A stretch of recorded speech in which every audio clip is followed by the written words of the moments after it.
Hello everyone, this is me Archana. Very good morning. Welcome to my channel UGC net by Archana ma'am, जहाँ पे हम UGC net set assistant professor और जितनी भी आपकी इस तरह की से जो भी आप एग्ज़ामिनेशन देते हैं, आप जो भी PhD में एंट्रेंस के लिए एग्ज़ामिनेशन देते हैं या फिर हायर लेवल में जो भी उच्च शिक्षा में आप जितनी भी एग्ज़ामिनेशन देते हैं, कुछ बच्चे ऐसे भी हैं जो FPO का फॉर्म भरते हैं यानी फूड एंड एग्रीकल्चर ऑर्गेनाइजेशन का फॉर्म भरते हैं, या फिर वो जो है आपके इस तरीके के जितने भी आप एडवर्टाइजमेंट निकलते हैं उनका जो आप फॉर्म भरते हैं, तो उन समय पे कहीं ना कहीं यदि आप स्पेशली होम साइंस से भर रहे हैं तो उसमें होम साइंस पर्टिकुलरली आपके सब्जेक्ट से क्वेश्चंस आते हैं।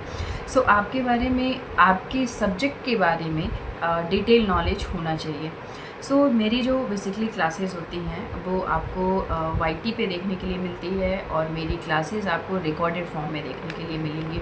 यानी आपको YT चैनल से आप इसे ज्वाइन कर सकते हैं एंड ये आपको रिकॉर्डेड फॉर्म में क्वेश्चंस आपको यहाँ से मैं आपको प्रोवाइड करती हूँ। अभी मैं लाइव सेशंस नहीं लेती हूँ, फ्यूचर में ऐसा मेरा प्लान है कि लाइव सेशंस में यहाँ से जा सकते हैं। सो मेरी जो बेसिकली क्लासेस होती हैं पेपर फर्स्ट की वो 6 PM इवनिंग में होती है, जो टोटल 6 डे चलती है, और संडे में हम करते हैं मैराथन, यानी जितने भी हमारे 7 डेज़ होते हैं सभी में ही क्लासेस मैं आप सभी के लिए ऑर्गेनाइज़ करती हूँ। सो जो संडे होते हैं उसमें हम बेसिकली करते हैं मैराथन। मैराथन हमारा बेस्ड होता है टोटली आपके प्रीवियस ईयर क्वेश्चंस पे, यानी जितने भी आपके प्रीवियस ईयर क्वेश्चंस हैं उनको हम सॉल्व करते हैं विद डिटेल एक्सप्लेनेशन। मुझे लगता है किसी भी टर्म्स गिवन है उसमें या फिर कोई ऐसे वर्ड्स गिवन है जो आपके लिए बहुत यूज़फुल हैं और आपको और अधिक उसमें नॉलेज गेन करने की आवश्यकता है, तो मैं उसे पूरी तरीके से इलेबरेट करके आपको समझाने का प्रयास करती हूँ। ठीक है, सो आप ये जो चैनल है UGC net by Archana ma'am से जा कर के सर्च कर सकते हैं, और ये आपको YT चैनल से आप इसे जो है वहाँ से सब्सक्राइब कर सकते हैं, सो दैट जब भी मैं आपको कोई भी अपडेट दूँ सो वो आपको जो है ईज़िली प्राप्त हो सके, एंड देन आपको जो है आप वहाँ से चीज़ों को समझ सकें। पेपर फर्स्ट पेपर सेकेंड दोनों ही मेरी क्लासेज आपकी बाइलिंगुअल देखने के लिए मिलते हैं। पेपर सेकंड में हम इस प्लेटफॉर्म पे यानी UGC net by Archana ma'am जो मेरा प्लेटफॉर्म है, इस पे हम केवल करते हैं होम साइंस की क्लासेस। ओके, यानी जो होम साइंस की क्लासेस हैं, अब इसमें आपके MSc के भी स्टूडेंट आते हैं, MA के भी स्टूडेंट आते हैं, आपके फूड एंड टेक्नोलॉजी, आप देखेंगे कि जो भी नेट का एग्जामिनेशन देते हैं वो किसी भी बैकग्राउंड से हो, लेकिन वो पर्टिकुलर नेट का ही एग्जामिनेशन देते हैं। तो हमारा home science multi disciplinary subject है, सब सारे सब्जेक्ट को जो है कंबाइन करते हुए चलता है। सो 11:30 AM में जो मेरी है मॉर्निंग की क्लासेस होती हैं, जो टोटल आपके 6 डे चलते हैं। संडे में हम करते हैं मैराथन हमारा प्रीवियस ईयर क्वेश्चंस ही होते हैं। ठीक है, पेपर फर्स्ट पेपर सेकंड दोनों ही आप जाकर के YT चैनल से आप इसे सब्सक्राइब कर सकते हैं एंड सर्च कर सकते हैं UGC net by Archana ma'am से। पेपर फर्स्ट पेपर सेकंड दोनों ही मेरे जो क्वेश्चंस आपको देखने के लिए मिलेंगे बाइलिंगुअल देखने के लिए मिलते हैं। समटाइम्स ऐसा होता है कि मेरे क्वेश्चंस आपको इंग्लिश में देखने के लिए मिलते हैं, बट मैं कोशिश करती हूँ आपको हिंदी में एक्सप्लेन करने के लिए। ऑलमोस्ट आपको क्वेश्चन इंग्लिश में, स्पेशली पेपर फर्स्ट में क्वेश्चन आपके इंग्लिश में होते हैं, बट मैं ट्राई करती हूँ आपको हिंदी में एक्सप्लेन करने के लिए। ओके, सो जो आपका संडे होता है उसमें PYQ को मैं थियरी में कन्वर्ट करते हुए आपको एक्सप्लेन करती हूँ, चीज़ों को और डिटेल में समझाती हूँ। ठीक है, इस प्लेटफॉर्म पे आप नए हैं तो इसे subscribe, like, share and comment करिएगा। अब बिफोर स्टार्टिंग द सेशन मैं आप सभी को बता दूं कि इससे पहले जो हमने पेपर सेकंड का क्वेश्चन आंसर सॉल्व किया था वो MP सेट का क्वेश्चन था। ठीक है, जिसमें से हमने टोटल 80 क्वेश्चन सॉल्व किए थे विद डिटेल एक्सप्लेनेशन। आज उसी 80 नंबर क्वेश्चन से हम कंटिन्यू करेंगे, और जहाँ पे भी मुझे लगेगा कि ये आपके एग्ज़ाम के पर्सपेक्टिव से मोस्ट इम्पॉर्टेंट है तो उसे मैं आपको बहुत ही डिटेल में समझा दूंगी। अदरवाइज़ हम क्वेश्चन सॉल्व करेंगे, क्योंकि हमारे पास उतना समय नहीं है कि अभी हम जो है बहुत डीप में जा कर के पढ़ें, बट हम क्वेश्चन सॉल्व करेंगे। सो आपको एक चीज़ समझ आएगी कि नंबर ऑफ़ क्वेश्चन किस पर्टिकुलर टॉपिक से पूछे जा रहे हैं, यानी कहाँ से क्वेश्चन ज़्यादा आ रहे हैं। क्या वो आपके फूड एंड न्यूट्रिशन से आ रहे हैं, या फिर आपके टेक्सटाइल से आ रहे हैं, या फिर एक्सटेंशन एजुकेशन से आ रहा है, सो ऑन। ओके, सो अब हम बात करेंगे जो हमारा फर्स्ट यहाँ पे क्वेश्चन गिवन है। मैं एक बार पेन सेलेक्ट कर लेती हूँ।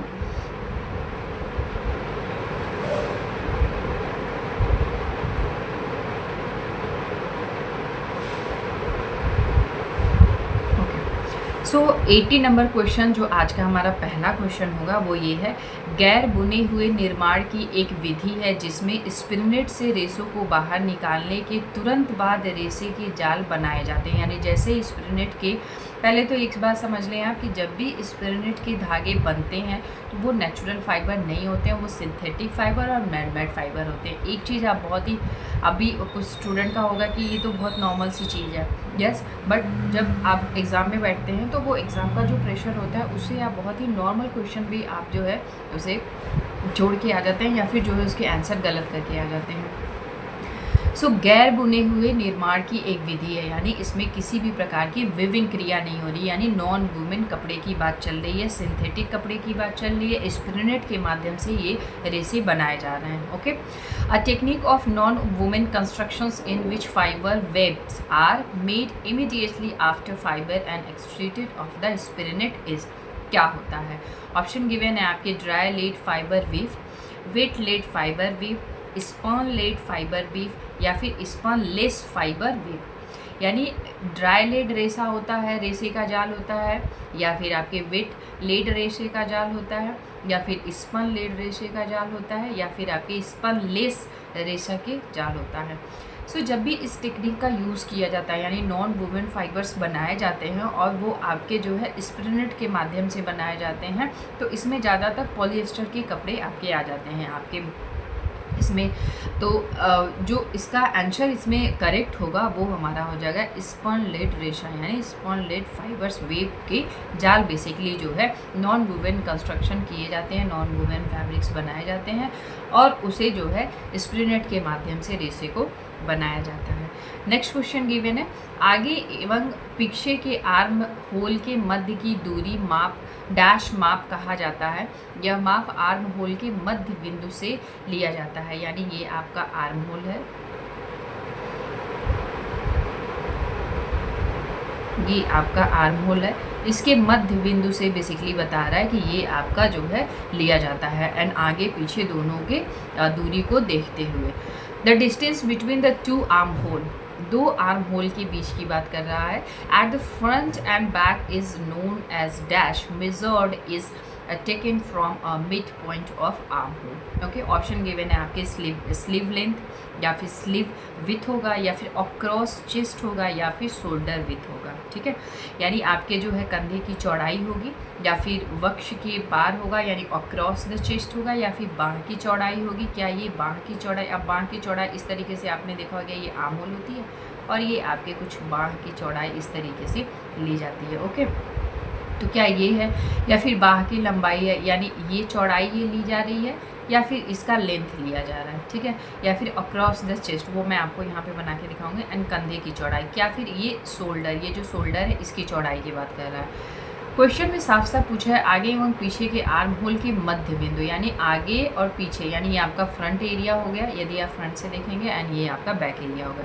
इसमें से बेसिकली पूछ रहा है कि जो वो बिंदु होता है अक्रॉस चेस्ट वो क्या होता है। तो आपने बहुत ही ध्यान से देखा होगा किसी भी स्पेशली जो वुमेंस के गारमेंट्स होते हैं उसमें ये देखे होंगे कि इस तरीके से आर्म होल से एक लाइन आती है जिसे हम बेसिकली कहते हैं डॉट। डॉट का क्या काम क्या होता है कि वो आपको एजेस देते हैं, यानी आप फ्लेक्सिबली उसे पहन के मूव कर सकते हैं, आपको एजेस मिलते हैं, यानी उसमें गैप देखने के लिए मिलते हैं, फुलनेस देते हैं, यानी जो आप जो है ईजिली मूव कर सकें, एंड जहाँ पे भी बॉडी के कर्व हैं वहाँ पे आप इजीली इसे जो है मूव कर सकें। तो आपने ऐसे भी देखे होंगे, यहाँ से भी ऐसे जाके देखा होगा, इस तरीके से भी देखा होगा, एंड ऐसे भी देखा होगा। तो ये बेसिकली बात कर रहा है अक्रॉस द चेस्ट जो आपके बिंदु पड़ते हैं वो क्या है। तो इसमें जो आपका ऑप्शन करेक्ट हो जाएगा that is the C number option will be the correct option, यानी across the chest option will be the correct option. इसके अलावा मैंने आपको बाँह की लंबाई बता दी। बाँह की लंबाई हम कैसे देखते हैं, ये आपकी बाजू है यानी आपका बाँह है, इसकी ये लंबाई आपकी हो जाएगी, एंड चौड़ाई इसकी गोलाई ये चौड़ाई हो जाएगी, और कंधे की चौड़ाई यानी ये आपका शोल्डर वाला एरिया है, इसको मेजरमेंट को बेसिकली हम कंधे की चौड़ाई बोलते हैं।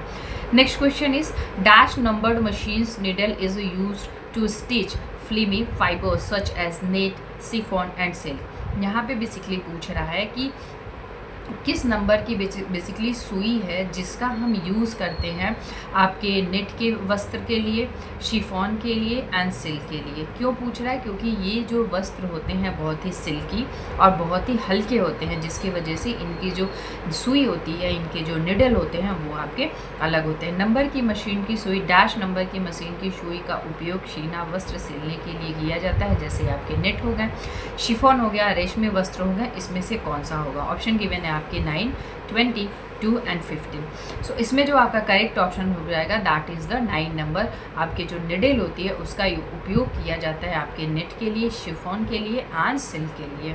ओके, नेक्स्ट क्वेश्चन इज औपचारिक एवं अनौपचारिक डैश के आधारिक प्रकार हैं। Formal and informal are the basic types of क्या है? क्या आपके formal and informal basic types of हो सकते हैं? क्या वो बैलेंस है, क्या वो रिदम है, या फिर प्रोपोर्शन है, या फिर एम्फेसिस है? यानी एम्फेसिस का मतलब होता है बल देना, प्रोपोर्शंस का मतलब होता है अनुपात, रिदम का मतलब होता है लय। यानी किसी भी, फॉर एग्जांपल आपने इस तरीके से एक लाइन बनाई तो ये भी आपको रिदम को फॉलो करते आ रही है, ठीक है। आपने कुछ इस तरीके से लाइन ले जाएंगे तो ये आपके रिदम को फॉलो करते हुए ले जाएगी। रिदम का मतलब होता है लय, यानी आपकी जो आई मूवमेंट है वो क्रॉस ना करे, यानी एक ही मूवमेंट में लेके आपके आईज को चले। फॉर एग्जांपल आपने इस तरीके की कुछ लाइन देखी और बीच में आपने इस तरीके की लाइन देखे, फिर आपने ऐसे देखे, फिर आपने कुछ इस तरीके। क्या आपके आई, जो आई का मूवमेंट है, क्या एक बराबर है? क्या उसमें लय है? नहीं, क्योंकि यहाँ पे मूवमेंट्स आपके अप डाउन होते हैं। आप यहाँ देखेंगे तो बिल्कुल हॉरिजॉन्टल लाइन है, यहाँ क्रॉसेस लाइन है, फिर हॉरिजॉन्टल एंड देन मूव। तो ये आपकी आई का मूवमेंट हो रहा है। जब आपके आई का मूवमेंट होने लगेगा तो उसमें आपके रिदम नहीं रह जाएंगे, चाहे वो लाइन इसी प्रकार की क्यों ना हो, चाहे इस तरीके से क्यों ना हो, चाहे ऐसे हो या फिर ऐसे है। यदि एक ये रिदम को फॉलो कर रहा है तो ये होता है आपका लय। संतुलन का मतलब होता है चीज़ों को पूरे ही बराबर अनुपात में बांटना, तो ये आपका हो जाता है बैलेंस। ओके, सो ऑप्शन इसमें आपके क्वेश्चन में पूछा है औपचारिक एवं अनौपचारिक डैश के आधारिक प्रकार है, यानी जिसको आप औपचारिक एंड अनौपचारिक दोनों आधारिक प्रकार ले सकते हैं, वो होता है हमारा बैलेंस यानी संतुलन। ये आपके फॉर्मल एंड इनफॉर्मल दोनों ही में ही आ जाता है। ओके, नेक्स्ट क्वेश्चन इस फैशन के सिद्धांत में उच्च सामाजिक श्रेणी के व्यक्तियों द्वारा एक शैली को फैशन में आने से पूर्व अपनाया जाता है। क्वेश्चन को हम ध्यान से देखेंगे। फैशन का सिद्धांत, जिसको बेसिकली हम जानते हैं trickle up, trickle down, across and diagonal, ठीक है, जो थियरी को फॉलो करता है। अब मैं बता दूं फैशन की जो थियरी कुछ इस प्रकार से बताती जाती है कि किस तरीके से फैशन जो है यहाँ से स्टार्ट होता है, फिर यहाँ पे थोड़ा सा और रेस करता है, यहाँ पे पिक पॉइंट पे होता है। ये जो पिक पॉइंट वाला होता है इसी को बेसिकली हम बोलते हैं क्लासी, यानी जो लंबे समय तक चले, जो जल्दी फेड ना हो और इसकी चीज़ें जो हैं लंबे समय तक कंटिन्यूसली चले। एंड धीरे धीरे देखेंगे आप वो मार्केट से वस्त्र जो है गायब हो जाता है एंड देन फिर कुछ समय बाद वो कंटिन्यू उस साइकिल को जो है फॉलो करता है। ये होता है फैशन का सिद्धांत। उच्च सामाजिक वर्ग यानी जो हायर लेवल के व्यक्ति हैं, यानी जो आपके उच्च सामाजिक व्यक्ति हैं, वो फैशन शैली को पूर्व अपनाते हैं, यानी फैशन के आने से पहले ही उसको जो है एडॉप्ट करते हैं। उसके बाद निम्न सामाजिक श्रेणी के व्यक्तियों द्वारा इस फैशन का अनुकरण किया जाता है, वो क्या होता है? ऑप्शन गिवन है आपके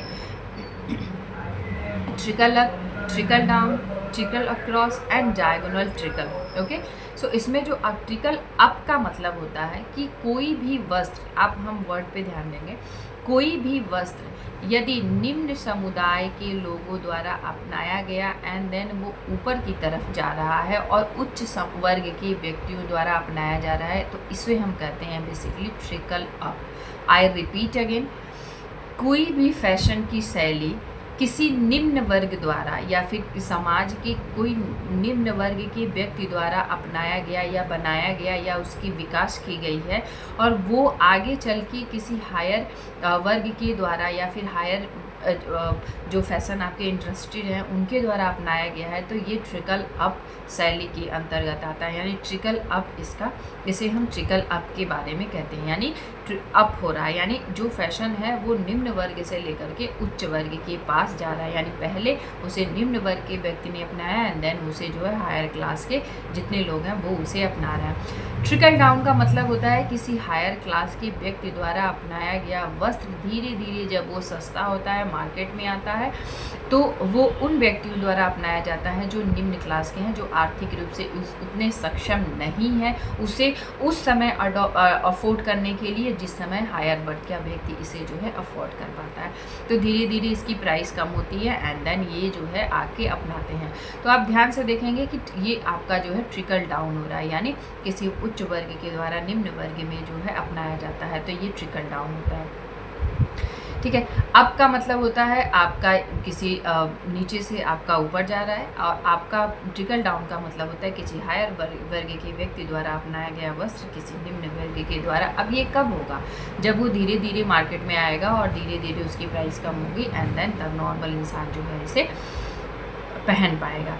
नेक्स्ट क्वेश्चन इसमें आपका गिवन है, यह पेपर पैटर्न जो कि एक तरफ से रंगीन होता है दो कार्य इंगित करता है। पहले तो ये रंगीन होता है एक तरफ से और दो कार्य इंगित करता है। पहला ऊपर का सीधा भाग व दूसरा पैटर्न के अनुसार डिज़ाइन भाग होता है। This paper pattern which is coloured on side indicator to functions. Basically एक तरफ ये कलर्ड होता है और दो कार्यों को रिप्रेजेंट करता है। First the right side up and second the design division to the which of the pattern belong. क्या वो बेसिक पैटर्न है, वर्किंग पैटर्न है, कलर्ड कोटेड पैटर्न है या फिर वो फ्लैट पैटर्न है? सो इसमें जो आपका ऑप्शन करेक्ट हो जाएगा that is the colour coded pattern, यानी रंग कोड वाला, यानी कलर कोडेड पैटर्न। क्यों? क्योंकि इसमें एक तरफ रंग को इंगित करता है और दूसरी तरफ उसी के फंक्शन को, बेसिकली दो कार्यों को बताता है। ठीक है, नेक्स्ट क्वेश्चन इज संपूर्ण परिधान को डैश द्वारा प्रेस किया जा सकता है, हालांकि कॉलर एवं कफ जैसे छोटे भाग को पहले से प्रेस करना पड़ सकता है। अब एक चीज़ हम समझ लें कि जब भी कॉलर और कफ की सिलाई की बात आती है तो कॉलर आप सभी को पता होगा, ये कॉलर और जो यहाँ पे कफ बनती है, आप अक्सर आप जीन्स में देखेंगे कफ का बेसिकली बनाया जाता है एंड देन कॉलर आप मेन वुमेन सभी ड्रेस में देखने के लिए आपको मिलता है। पूरे क्वेश्चन को पढ़ने से पहले मैं यहीं पे आपको बता दी एक आंसर, इससे भी एक क्वेश्चन एनटीए ये भी बनाता है कि जो कॉलर एंड कफ है उसके लिए किस सिलाई मशीन का यूज़ किया जाता है। तो हिंदी में आप समझ लें कि इसके लिए बेसिकली बेलनकार सिलाई होती है जिसका यूज़ किया जाता है, वो कुछ इस तरीके से होती है एंड देन यहाँ पे आपके मशीन्स लगे होते हैं और यहाँ पे कपड़े को इस तरीके से होता है, ये बहुत बिल्कुल पतला सा होता है, इस तरीके से कपड़े को जो है सिला जाता है, यानी कॉलर और कफ इसी बेलनकार सिलाई मशीन्स पे बेसिकली बनाए जाते हैं। ओके, एंड देन बाकी जो कपड़े बचेंगे रेस्ट ऑफ द जो क्लोथेज हैं उनका शेमिंग और नॉर्मल सिलाई पे की जाती है। ओके, सो जैसे छोटे भाग से पहले प्रेस करना पड़ सकता है, परिधान को फॉर्म पर रखा जाता है जिसे 1 या 2 मिनट के लिए भाप एवं हवा से फुलाया जाता है। इस प्रकार का उपचार केवल आयामी रूप से स्थिर वस्त्रों से बने परिधानों के लिए उपयुक्त है। क्या है? ऑप्शन गिवन है आपके मोल्डिंग प्रेस, क्या वो मोल्डिंग प्रेस है या फिर स्टीम लॉडी प्रेस है। स्टीम डॉली का मतलब होता है कि भाप द्वारा प्रेस को प्रेस करना। फॉर एग्ज़ाम्पल आपने कॉटन के कपड़े नॉर्मल घरों में भी आप जो है उसे प्रेस करते होंगे तो आप देखेंगे कि उसमें बहुत ज़्यादा श्रिंकेज होती है एंड देन जब आप उसमें थोड़ा मॉइस्चर देते हैं एंड उसके बाद उसे प्रेस करते हैं तो वो बहुत ही ईजिली तरीके से उसके श्रिंकेज गायब हो जाते हैं। लेकिन आप एज इट इज़ प्रेस करते हैं तो शायद उस पर जो है तापमान और ज़्यादा आपको देना पड़े उस श्रिंकेज को हटाने के लिए। लेकिन यदि थोड़ा सा आप वाटर का जो है छिड़क देते हैं या फिर थोड़ा पानी से उसे जो है वेटी बना लेते हैं एंड देन उसे आप प्रेस करते हैं तो बहुत ही अच्छे से वो जो है उसकी आइनिंग हो जाती है। फ्लैट बेड प्रेस, क्या वो फ्लैट बेड प्रेस जो हम लोग के नॉर्मल आप देखते होंगे ऐसे बेड की तरह होता है एंड देन उस पर प्रेसिंग होती है। फ्यूजिंग प्रेस होता है, फ्यूजिंग का मतलब होता है जो छोटे छोटे रेसे हैं उनको जलाते हुए प्रेस करना। फॉर एग्जाम्पल आपने किसी वस्त्र को धारण किया है, ठीक है, आपने किसी वस्त्र को धारण किया उसमें से छोटी छोटी फ्यूजीज निकली हुई हैं, ठीक है, तो क्या ऐसे प्रेस के लिए जो आपके क्वेश्चन ऊपर पूछा है क्या ये प्रेस यूज़ करेंगे, यानी इस फ्यूजिनस को पूरा जला करके इसे समतल बना देगा, क्या हम उस प्रेस का यूज़ करते हैं? तो इसका जो आपका क्वेश्चन होगा, इसका जो आंसर होगा वो होता है स्टीम डॉली प्रेस। क्यों स्टीम डॉली प्रेस? क्योंकि मैंने आपको पहले ही बता दिया, स्टीम डॉली का मतलब होता है भाप द्वारा देते हुए उस कपड़े को प्रेस करना। और ऊपर आप ध्यान से देखेंगे तो कॉलर एंड कफ को इसने पहले ही प्रेस कर लिया, ठीक है। उसके बाद जिसे 1 या 2 मिनट के लिए भाप एवं हवा से, अब हम यहाँ आए तो इन्फ्लेट बाय द बॉइलिंग, यहाँ पे देखेंगे boiling with the steam and air for 1 and 2 minutes, यानी कुछ मिनट के लिए जो है भाप एवं हवा दी जाती है। अब ये हवा कैसी होगी? आपकी गर्म हवा नहीं, ये आपकी ठंडी हवा होती है, जिसमें आपने देखा होगा आपके घरों में कुछ जो आयन होते हैं उनमें पानी भर के जो है आप उसे जो है प्रेस करते हैं, तो वो अक्सर जो है कॉटन के कपड़े पे किया जाता है, क्योंकि कॉटन का कपड़ा किसी कपड़े को आप देखेंगे स्पेशली जो जीन्स वगैरह होती हैं वो ज़्यादा डेनिम के जो कपड़े होते हैं वो मोटे होते हैं, उनको प्रेस करने के लिए थोड़ा पानी डाल के अंदर प्रेस करते हैं। या फिर बिल्कुल आपका प्योर कॉटन है तो उसके लिए भी, मलमल के कपड़े हैं उनके लिए भी आप इस स्टीम डॉली का यूज़ करके प्रेस करते हैं, ठीक है। एंड फ्यूजिनेस का मतलब होता है कोई आपका, मैंने प्रीवियसली आपको बता दिया, कुछ है इस तरीके से रेसे निकले हुए हैं तो इनको जलाते हुए बेसिकली प्रेस करेगा। और जो वस्त्र आपका प्रीवियसली जो आपका वस्त्र होगा कुछ इस प्रकार से होगा, यानी इसमें छोटे छोटे रोए निकले होंगे। एंड देन जब उसकी फाइनिंग आप जब प्रेस कर देंगे तो इस तरीके से बिल्कुल समतल देखने के लिए मिलेगा। Next question is Dash is defined as the items which are attached to the garments by sewing, for example, zipper, label, laces, etc. परिधान में सिलाई के द्वारा जोड़े जाने वाली सामग्री जैसे आपके जीपर हो गए, चेन हो गए, लेबल हो गए, लेस हो गए। तो इसमें से आई डोंट थिंक कि मुझे कुछ बताना है। जीपर आप सभी को पता होगा, लेबल पता होगा, जिसमें सारे इंस्ट्रक्शंस लिखे होते हैं कि आप इसे ड्राई वॉश करेंगे, टम्बल वॉश करेंगे, आप इसे जो है वेट वॉश करेंगे। और लेसेस जो लगे होते हैं, एंड देन ऑल, यानी और भी जो चीज़ें होती हैं क्या कहलाती हैं, वो आपके पैटर्न होती हैं, एसेसरी होती हैं, शीम्स होती हैं या फिर ट्रिम्स होती हैं, ठीक है।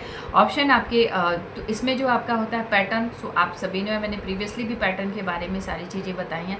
एसेसरीज़ वो होते हैं जैसे आप जो बटन्स वगैरह लगाते हैं, आपने देखा होगा बहुत ही स्टाइल्स में बटन्स वगैरह आते हैं, ये आपके सारी एसेसरीज़ में आएंगे। और भी चीज़ें आती हैं इसके साथ। एंड सीवन का मतलब होता है, आपने सीवन के बारे में पढ़ा होगा, हिडन सीवन होती है आपके जो है आपके जो सीवन दिखती है, यानी बेसिकली जो इस तरीके से सीवन की जाती है। इसमें भी कई प्रकार के सीवन्स होते हैं, क्या वो होती है या फिर ट्रिम्स होती है। तो सीवन का इसमें कोई रोल नहीं है। एसेसरीज़ के बारे में पूछ नहीं रहा, क्योंकि यह पहले ही पूछा है जीपर, लेबल एंड लेसेस के बारे में। इस तरीके से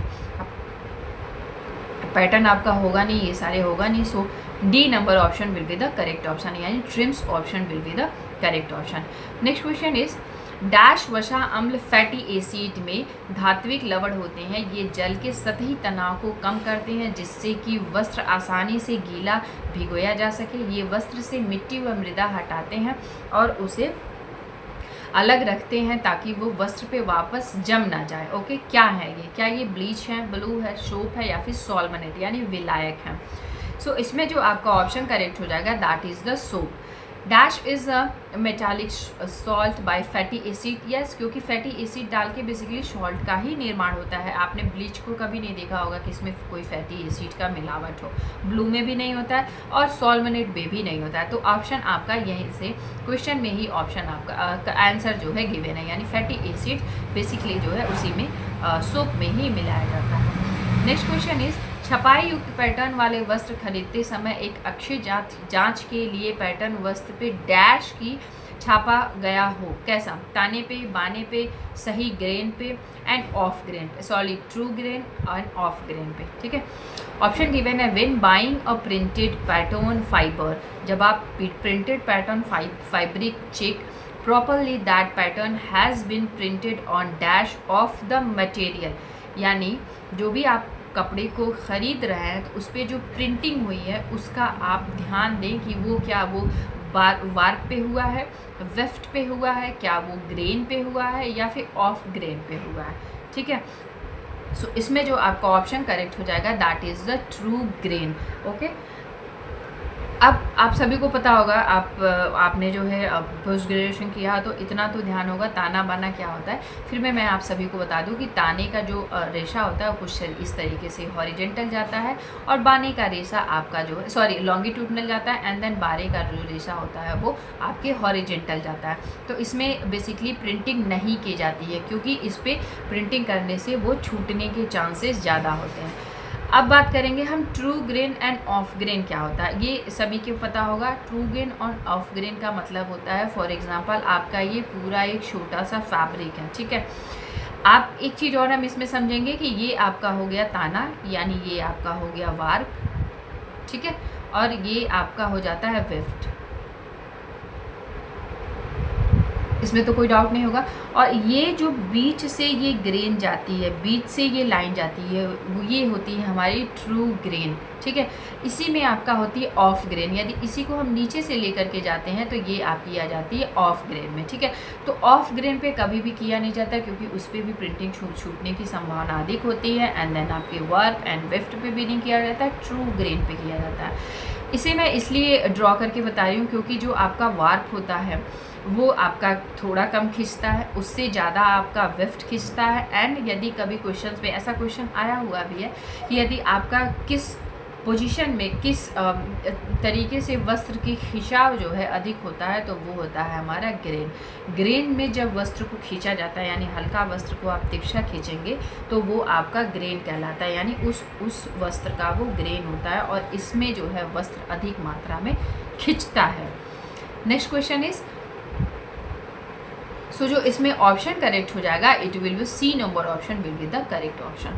इस प्रकार की सैम्पलिंग प्रक्रिया में पर्यवेक्षण या अध्ययन के आगे बढ़ने के साथ साथ सैंपल भी बड़ा होता है। क्या होता है वो आपका, in this types of sampling produced the sample goes on becoming bigger, यानी जो आपका सैम्पलिंग आपने लिया है वो बिगर होते जाता है, and bigger as the observations of study proceed. क्या होता है आपकी पर्पसिव सैम्पलिंग होती है, या फिर जजमेंटल सैम्पलिंग होती है, कोटा सैम्पलिंग होती है, स्नोबॉल सैम्पलिंग होती है।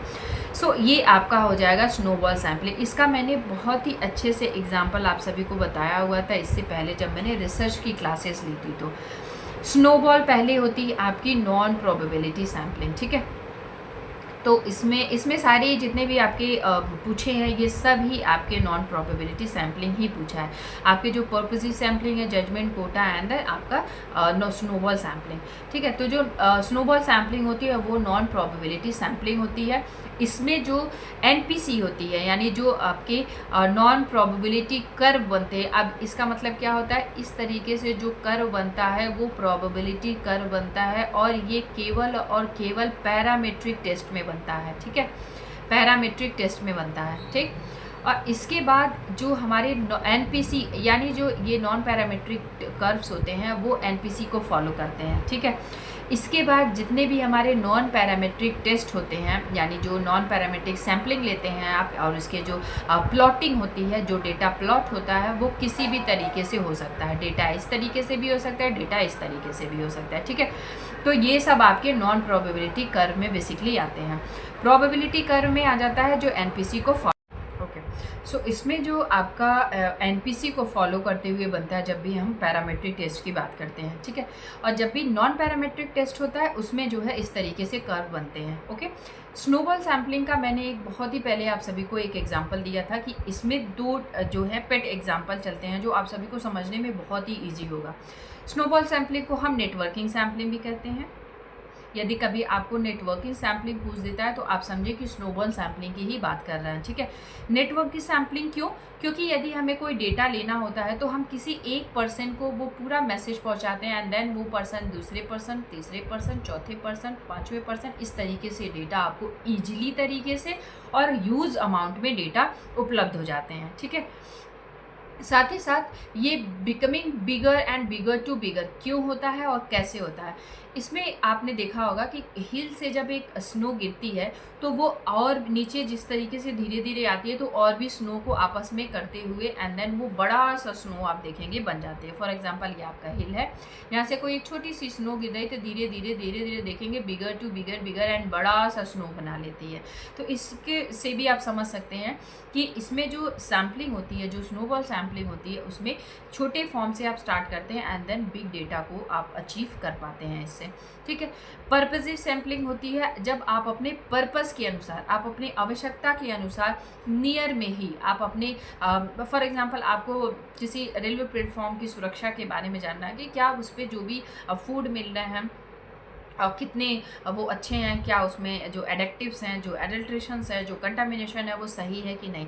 तो ये आप अपने किसी नियर रेलवे प्लेटफॉर्म पे जा करके इसका आप एक सर्वे करते हैं एंड देन उसे आप जो है आगे उसका प्रोसेस करते हैं। तो ये आपके पर्पजिव सैम्पलिंग में आ जाती है, यानी आप अपने सुविधा अनुसार, आप अपने पर्पज के अनुसार इसकी जो है सैम्पलिंग कर रहे हैं। जजमेंटल सैम्पलिंग में भी आपका इसी तरीके से मिलता जुलता है। एंड कोटा सैम्पलिंग हो जाती है जिसमें आपके पॉपुलेशन जो होती है वो हिट्रोजेनियस पॉपुलेशन होती है, यानी आपकी जो पॉपुलेशन होती है वो हिट्रोजेनियस होती है, यानी इसमें आपको असमानता देखने के लिए मिलती है, ठीक है। तो ये सारे जितने भी आपके क्वेश्चंस पूछे थे, सम प्रयोजन, जजमेंट, कोटा, स्नोबॉल, ये सब आपके नॉन प्रोबेबिलिटी सैम्पलिंग की ही बात कर रहे थे, ठीक है। सो इसमें जो आपका ऑप्शन करेक्ट हो जाएगा, it will be the bigger to bigger. आप कुछ चीज़ें जो है एकदम पिट याद कर लें, bigger to bigger, network sampling, chain sampling, also it's known as a chain sampling, इसे हम चेन सैम्पलिंग भी कहते हैं। तो यदि कभी चेन सैम्पलिंग की बात करें तब भी आप समझे स्नोबॉल, नेटवर्क की बात करें तब भी आप समझे स्नोबॉल, एंड स्नोबॉल की बात करें तब भी आप समझे कि स्नोबॉल ही सैम्पलिंग पूछ रहा है, क्योंकि आप एक दो एग्जाम्पल इसे याद रखेंगे तो आपको पता चलते रहेगा। नेक्स्ट क्वेश्चन इज, निर्णय तब लिया जाता है जब प्रक्रिया बाधक होती है, प्रेरणा में नहीं होती है, प्रेरणा नहीं होती है, संसाधन कम होते हैं या फिर समस्या उत्पन्न होती है। The decision are taken when, आप डिसीजन कब लेते हैं। There is hardness in the process, क्या जब प्रोसेस में किसी प्रकार की हार्डनेस देखने के लिए मिलती है तब, या फिर इंस्पिरेशंस के लिए लेते हैं, या फिर लैक ऑफ रिसोर्स की कमी होने के कारण, या फिर प्रॉब्लम अराइज, यानी जब प्रॉब्लम उत्पन्न होती है तब। सो जब भी कोई डिसीजन मेकिंग का काम होता है तब वो वही होता है जब समस्या उत्पन्न होने लगती है तब, यानी D number option will be the correct option. इस सारी चीज़ें आपके नेगेटिव हैं। पारिवारिक जीवन चक्र की द्वितीय अवस्था कौन है। बिगनिंग स्टेज, नाम से ही पूछ रहा है बिगनिंग स्टेज, तो ये आपकी द्वितीय अवस्था नहीं होगी, ये आपकी पहला चरण होता है, ठीक है। अब ये पहला चरण क्या होता है, कुछ स्टूडेंट का ये होगा कि बिगनिंग चरण का मतलब होता है जब बच्चा एक न्यूबॉर्न होता है, वो आपका बिगनिंग चरण होता है। नहीं, बिगनिंग चरण का मतलब होता है जब दो पर्सन यानी एक्स और why they get married and उनके अनुसार कोई एक्स एंड वाई में से कोई एक होता है और वो अपने परिवार का शुरुआत करते हैं, यानी एक्स वाई ने किसी एक्स वाई को जन्म दिया और साथ में चल रहा है, यानी पति पत्नी और उसके कोई बच्चे। ये आपकी बिगनिंग स्टेज होती है जब दे गेट मैरिड एंड उसके बाद से जो है आगे का प्रोसेस स्टार्ट होता है, ठीक है। तो ये आपकी बिगनिंग स्टेज हो जाती है। एक्सपेंडिंग स्टेज यानी विस्तार की अवस्था, ये आपके जो एक्सपेंडिंग स्टेज हैं ये आपके सेकेंड चरण में आते हैं, यानी इसके बाद विस्तार की अवस्था होती है। दोनों मिले ये आपके बिगनिंग स्टेज। इसके बाद से ये जो प्रोडक्ट लॉन्च हुआ इनके द्वारा ये आपके विस्तार की अवस्था यानी एक्सपेंडिंग आपके स्टेज हो जाती है। एंड देन संकुचन अवस्था यानी कॉन्ट्रैक्टिंग स्टेज, ये होती है जब आप वृद्धावस्था यानी वृद्धावस्था की पहले की जो अवस्था होती है वो संकुचन होती है। कैसे, क्योंकि इसमें से जो भी ये एक्स और वाई ये थे, ठीक है, ये जो एक्स और वाई बाद में आए थे ये आप अपने वर्किंग चले जाते हैं या फिर किसी काम में चले जाते हैं और बच कौन जाता है, जो बिगनिंग स्टेज में एक्स वाई थे ये एक्स वाई बच जाते हैं। एंड देन एक्स वाई जो प्रोडक्ट थे उनके या फिर जो उनके बच्चे थे वो आप जो है बाहर जा चुके होते हैं किसी काम से लेकर के, या फिर वो केवल जो बचते हैं वो वही बिगनिंग स्टेज की जो स्टेज होती है। इसके बाद एक और आप इसमें ऑप्शन ऐड कर लें, डी नंबर ऑप्शन जो होता है इसको हम बोलते हैं बेसिकली इम्पटी स्टेज, जिसको हम बोलते हैं बेसिकली इम्पटी स्टेज यानी खाली घोंसला, हिंदी में से खाली घोंसला कहा जाता है। इम्पटी स्टेज का मतलब होता है कि यही जब XY बच जाते हैं और ये बिल्कुल लास्ट स्टेज होता है वृद्धावस्था में, बेसिकली बताया जाता है। तो कभी भी सिक्वेंसली यदि अरेंज करने के लिए आ जाता है तो रिमेंबर दैट बिगनिंग स्टेज, उसके बाद तुरंत आपके एक्सपेंडिंग स्टेज आती है, फिर संकुचन की अवस्था आती है क्योंकि वो चीज़ें धीरे धीरे संकुचित होती है, एंड देन लास्ट में बिल्कुल संकुचित हो जाती है, एंड देन वो आपके आ जाते हैं खाली घोंसला, यानी नेक्स्ट आपके इम्पटी स्टेज में, यानी जिन्हें हम एक और टर्म्स है इसके लिए यूज़ किया जाता है, मुझे अभी ध्यान नहीं आ रहा है इसके लिए। खाली घोंसला तो आपकी हिंदी में हो जाएगी, इम्पटी नेस्ट हो जाता है, इम्पटी नेस्ट भी हम इसे बोल सकते हैं। नेक्स्ट क्वेश्चन इज निम्नलिखित में से कौन सा प्रबंध प्रक्रिया का प्रथम चरण है, यानी जब भी किसी विच of the following is the first step of management process, किसी भी मैनेजमेंट के प्रोसेस का पहला जो स्टेप होता है वो क्या है, कंट्रोलिंग, इवोल्यूटिंग, एक्सक्लूडिंग यानी क्रियान्वयन करना, या फिर planning. So of course we all know कि जब भी हम कोई मैनेजमेंट करते हैं उसका जो प्रोसेस मैनेजमेंट का होता है उसमें प्लानिंग पहले होती है, और यदि इससे भी पहले आपका पूछ देता है प्लानिंग से पहले तो वो यहाँ पे आप ऐड कर लें, वो होता है आइडिया, यानी हिंदी में हम इसे कहेंगे विचार। यदि इससे भी एक कदम आगे जा कर के एनटीए पूछ देता है प्लानिंग से पहले, तो प्लानिंग से पहले भी हमारे माइंड में थॉट्स आते हैं, विचार आते हैं, आइडिया आते हैं। तो यदि आइडिया के पहले भी पूछ देता है तो आप विचार, थॉट्स वगैरह भी आप इसमें मर्ज कर सकते हैं, ठीक है। उसके बाद आपकी आती है प्लानिंग के बाद आप उसका करते हैं बेसिकली नियंत्रण, कंट्रोलिंग, मूल्यांकन करते रहते हैं। प्लानिंग के बाद आप उसे जो है उसका नियंत्रण करते हैं, कंट्रोलिंग करते हैं, उसका क्रियान्वयन करते हैं। सबसे लास्ट में जो आती है वो होता है मूल्यांकन, और मूल्यांकन के बाद भी जो चरण आती है वो होता है पुनः विचार करना, यानी पुनः विचार। तो यदि इस तरीके की भी चीज़ें एनटीए के द्वारा पूछी जाएंगी तो आप ध्यान रखें कि पुनः विचार करना सबसे लास्ट में होता है मूल्यांकन के पहले, यानी इवोल्यूटिंग के पहले, इवोल्यूटिंग के बाद जो होता है मूल्यांकन के बाद आपका जो है पुनः विचार क्रिया आती है, ठीक है। सबसे पहले जो आता है वो होती है प्लानिंग अकॉर्डिंग दिस क्वेश्चन। लेकिन यदि आपसे इससे भी आगे जाके एनटीए पूछता है तो थॉट, विचार, आइडिया पहले आते हैं, उसके बाद आप उसकी प्लानिंग करते हैं। और इससे भी और आगे जाके पूछता है तो आप ये भी समझ लें कि किसी भी प्रॉब्लम को देखने के बाद आपके पास विचार आते हैं, थॉट्स आते हैं, आइडिया आते हैं, एंड देन आप उस समस्या को निपटाने के लिए प्लानिंग क्रिएट करते हैं, उसे आप जो है एग्जीक्यूट करते हैं, यानी आप उसका क्रियान्वयन करते हैं। फिर आप क्रियान्वयन के दौरान आप उसकी मॉनिटरिंग करते हैं, यदि मॉनिटरिंग भी दे देता है तो, और उसकी कंट्रोलिंग करते रहते हैं, समय समय पे उसका निरीक्षण भी करते रहते हैं, सो दैट आप ये कंफर्म कर पाते हैं कि आपने जो भी कार्य प्रोसेस में लाए हैं, जो भी आपने कार्य वर्क प्रोसेस में लाए हैं, उसका कितना पार्ट जो है ऑलरेडी हो चुका है, एंड देन कितना पार्ट बचा है। लास्ट में हम करते हैं मूल्यांकन, एंड सबसे लास्ट में जो हमारा स्टेप आता है दैट इज़ द पुनः विचार करना, यानी आप जो है उस पर सोचते हैं कि कितना आपने जो भी प्लानिंग की थी, आपने जो भी मैनेजमेंट किया था, उसमें कितना आपके जो है सक्सेस मिले हैं, कितना आपने जो है लक्ष्य प्राप्ति किया है। नेक्स्ट क्वेश्चन इज ऊब, थकाव, बोर्डम निम्नलिखित में से विकार किस प्रकार का है। Boredom fatigue is a type of which of the following, क्या वो साइकोलॉजिकल फटीग है, या फिजिकल फटीग है, या फिर आपके साइकोलॉजिकल फटीग है, क्या वो ईगो फटीग है, या फिर नॉन ऑफ द एबव। तो ये तो आपका होगा नहीं, ईगो फटीग क्योंकि नाम इस चीज़ें इसमें आती नहीं है, ईगो फटीग नहीं होता है। और इसमें जो आपका ऑप्शन हो जाएगा वो हो जाएगा आपके मानसिक थकान, यानी आपके जो है साइकोलॉजिकल फटीग देखने के लिए मिलती है जब भी किसी काम में आपको बोर्डम एंड फटीग देखने के लिए मिलता है। सो इसमें मैंने आपको बता दिया था प्लानिंग, आई होप मैंने चीज़ें इसमें क्लियर। अच्छा, यहाँ पे मैंने नहीं बताया, तो इसका जो जीवन चक्र की द्वितीय अवस्था होती है वो विस्तृत होती है, ठीक है। मैंने यहाँ पे लगाया नहीं था, टिक नहीं किया था। एंड ये आपका सी हो जाएगा, यानी आयोजन, जो हिंदी वाले बच्चे हैं ध्यान देंगे, आयोजन हो जाएगा, ठीक है। जब हम शारीरिक थकान यानी जो आपके फिजिकल आपके जो फटीग होती है वो तब होती है जब आप फिजिकली रूप से कोई वर्क करते हैं। फॉर एग्जांपल आप हैवी वर्क कर रहे हैं, मॉडरेट वर्क कर रहे हैं, या फिर आपने जो है कोई लेस वर्क कर रहे हैं, तो ये आपकी शारीरिक फटीग होगी।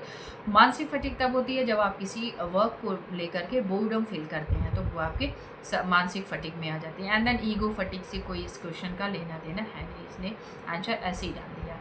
Which of the following is not a work simplification technique.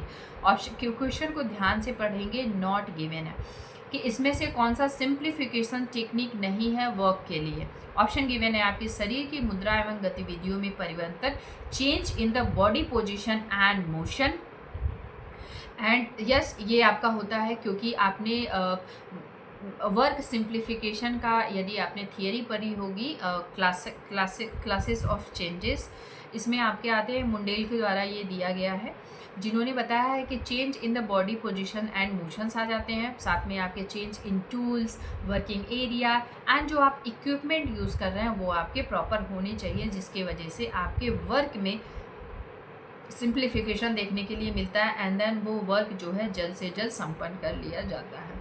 Changing in production sequence, yes उत्पादन के क्रम में भी परिवर्तन होने चाहिए, उपकरण कार्य क्षेत्र में औजारों में परिवर्तन, शरीर की मुद्रा एवं गतिविधियों में परिवर्तन, ये सारे आपके कार्य सरलीकरण के जो है पॉजिटिव चीज़ों को इंडिकेट कर रहे हैं। अब आपका बचता है इसमें सबसे last option, that is the change in the type schedule, ये आपका ऑप्शन में नहीं आएगा, तो D number option will be the correct option. So D number option यानी चेंज इन टाइम शेड्यूल यानी समय सारणी में परिवर्तन option will be the correct option, क्योंकि क्वेश्चन में पूछा गया है नहीं, सो नहीं में हमारा यही आ जाएगा एंड देन ये आपके सारे पॉजिटिव आंसर गिवन है। नेक्स्ट क्वेश्चन इज निम्नलिखित में से कौन सा संसाधन सभी व्यक्तियों परिवारों के लिए समान होता है? Which of the following resources is the same for all the people families? क्या वो मनी है, टाइम है, स्किल्स है, एनर्जी है? तो ये सभी आपको पता होगा। स्किल्स का मतलब होता है कौशल, कुशलता। आप किसी भी एक पर्टिकुलर स्किल्स में आपके पास जो है सक्षम होते हैं, कोई भी आप पर्टिकुलर स्किल्स है उसमें आप सक्षम होते हैं। अब स्किल्स में भी कई टाइप्स होते हैं, इसको मैंने ऑलरेडी अपने वीडियोस में बता दिया है। सो इसमें इसका जो ऑप्शन करेक्ट हो जाएगा that is the time. Next question is किस समय विशेष में परिवार द्वारा उपभोग की गई वस्तुएं एवं सेवाओं का प्रवाह कहलाता है? The flow of good and service which is family enjoy over the given period of the time is called. क्या होगा आपके? क्या वो रियल इनकम है, मनी इनकम है, साइकिक इनकम है या फिर डेली वेजेस हैं, यानी आपके जो है दैनिक आय है। सो इसमें जो आपका ऑप्शन करेक्ट हो जाएगा that is the real income. अब रियल इनकम के सबसे बड़ा जो एग्जांपल होता है वो होती है आपकी सैलरी, यानी सैलरी जो आपकी आती है यानी जो वेतन है वो आपका रियल इनकम के अंतर्गत आ जाता है। मानसिक एंड साइकिक ये सारी जो आपके होते हैं वो आपके इनडायरेक्ट जो है इनकम में आ जाते हैं। अच्छा एक चीज़ और आप यहाँ समझ लें कि जो वेतन होती है ये आपकी डायरेक्ट इनकम में भी जाती है, यानी आपकी वास्तविक आय एंड रियल इनकम में भी आती है। द टर्म सेविंग मीन्स क्या होता है, यानी जो आप बचत करते हैं उसका मतलब क्या होता है? अ रिस्पॉन्सिबिलिटी फॉर इकोनॉमी, क्या आप अर्थव्यवस्था के प्रति जवाबदेही हैं?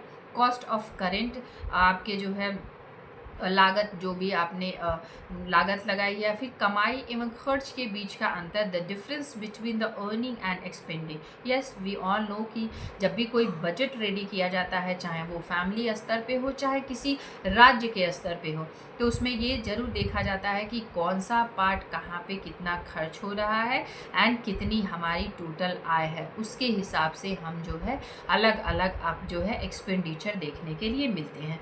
निवेश की प्रत्यक्ष आपके डायरेक्टली इन प्रपोजिशनल्स ऐसा कुछ नहीं होता है। इसमें जो आपका ऑप्शन करेक्ट हो जाएगा that is the difference between the earning and expenditure, it's called बचत यानी सेविंग। नेक्स्ट क्वेश्चन है, इसी को हम बजट भी कहते हैं। यदि बजट भी यहाँ पूछ देता है, बचत की जगह आपको बजट पूछ देता है, तब भी आप एक ही चीज़ समझे कि जब भी एक बजट की प्लानिंग होती है तब भी हम देखते हैं अर्निंग और आपके जो एक्सपेंडिंग है यानी आय और खर्च यानी जो व्यय आप कर रहे हैं उसके बीच में आपकी सेविंग कितनी हो रही है, यानी बजट आपका क्या है। निम्नलिखित में से कौन मूलभूत आवश्यकता का अधिकार है? Which of the following is the concern which are right to basis need, यानी कौन सी आपकी बेसिस नीड में आती है? क्या वो हेल्थ एंड एजुकेशन है या फिर इंटरटेनमेंट है या फिर सर्विसेज हैं या फिर रिसीविंग इंफॉर्मेशन है? So no as we all know कि जो स्वास्थ्य एवं शिक्षा है, मैंने बहुत ही डिटेल में आपको मिलेनियम डेवलपमेंट गोल्स पढ़ाए हैं, मिलेनियम डेवलपमेंट्स MDG पढ़ाए हैं एंड SDG भी पढ़ाया है। तो उसमें साफ साफ गिवन है कि ये जो हमारे स्वास्थ्य एवं शिक्षण का जो बात की जाती है, आपके भूखमरी एवं गरीबी की बात की जाती है, ये सब आपके मूलभूत आवश्यकताएं यानी प्राइमरी आवश्यकताएं हैं। Next question is, a sampling technique is which of all the unit have a equal chance to being selected? ध्यान से क्वेश्चन को देखेंगे, इक्वल चांस, क्वेश्चन में भी आंसर छिपा हुआ है कि कौन सी ऐसी सैम्पलिंग है जिसमें इक्वली सबके सिलेक्ट होने की संभावना होती है। ऑप्शन गिवन है आपके, पर्पजिव सैम्पलिंग एंड टेक्निक। क्या वो पर्पजिव सैम्पलिंग है? तो पर्पजिव सैम्पलिंग है तो सबके चुने जाने की संभावना नहीं होगी। एज आई प्रीवियसली मैंशन, मैंने प्रीवियसली आपको समझाया कि अपने पर्पस के अनुसार, यानी जो रिसर्चर है वो अपनी आवश्यकता के अनुसार वो जिसको चाहेगा वहाँ से सैम्पलिंग को कलेक्ट करेगा। लेकिन इक्वल चांसेस की बात यहाँ पे तब होती है जब हम रैंडम सैम्पलिंग टेक्निक का यूज़ करते हैं। जब भी रैंडम सैम्पलिंग टेक्निक का यूज़ करते होता है तो सबके, यानी जो आपकी पॉपुलेशन है इसमें सबके चुने जाने की संभावना होती है।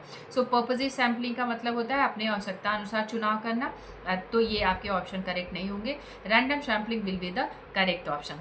Stratified sampling technique, stratified sampling technique का मतलब होता है कि आपने इतने सैंपल कलेक्ट किए, फॉर एग्जांपल आपने 100 सैंपल लिए, उसमें से आपने अपने अनुसार एक स्ट्रेटा में बांट दिए। फॉर एग्जांपल आपने 50 कर दिया, फिर 50 कर दिया और 50 कर लेते हैं एंड देन 50 कर लेते हैं, यानी आपकी सैम्पलिंग 200 थी। तो इस तरीके से आप उस सैम्पलिंग को कलेक्ट करने से पहले आप उसे स्टेटा में बांट लेते हैं एंड उस स्टेटा के अनुसार आप जो है सैम्पलिंग का कलेक्शन करते हैं। कन्वीनियंस सैम्पलिंग टेक्निक, ये भी आपकी उसी से मिलती जुलती हुई है, यानी आप अपने सुविधा अनुसार, अपने कन्वीनियंस के हिसाब से, आप अपने नज़दीकी क्षेत्र के हिसाब से जो है वहाँ के जो सामान्य जो समस्याएं हैं उनके ज़रूरत के हिसाब से आपने जो है जो सैम्पलिंग कलेक्ट की है। सो इसमें बेसिकली पूछ रहा है कि सबके चुने जाने की संभावना होती है। So it will be the B number option will be the correct option, यानी आपके रैंडम सैम्पलिंग टेक्निक में की जाती है। और जो ये आपके रैंडम सैंपल टेक्निक है ये आपकी प्रोबेबिलिटी सैम्पलिंग के अंतर्गत आती है। ठीक है, प्रोबेबिलिटी सैम्पलिंग के अंतर्गत। प्रोबेबिलिटी सैम्पलिंग के 2-3 गुण हैं जो आप सभी को पता होना चाहिए, क्योंकि जब भी इसके कुछ की टर्म्स हैं जिनके द्वारा आप probability and non probability sampling में जो है आइडेंटिफाई कर पाएंगे। प्रोबेबिलिटी सैम्पलिंग हमेशा आपके नंबर के फॉर्म में डेटा कलेक्ट किए जाते हैं, यानी ये आपका मात्रात्मक होता है, यानी आपका ये क्वांटिटेटिव होता है। ठीक है, इसमें जो प्लॉटिंग होती है वो एनपीसी को फॉलो करता है, यानी नॉन प्रोबेबिलिटी कर्व को फॉलो करता है।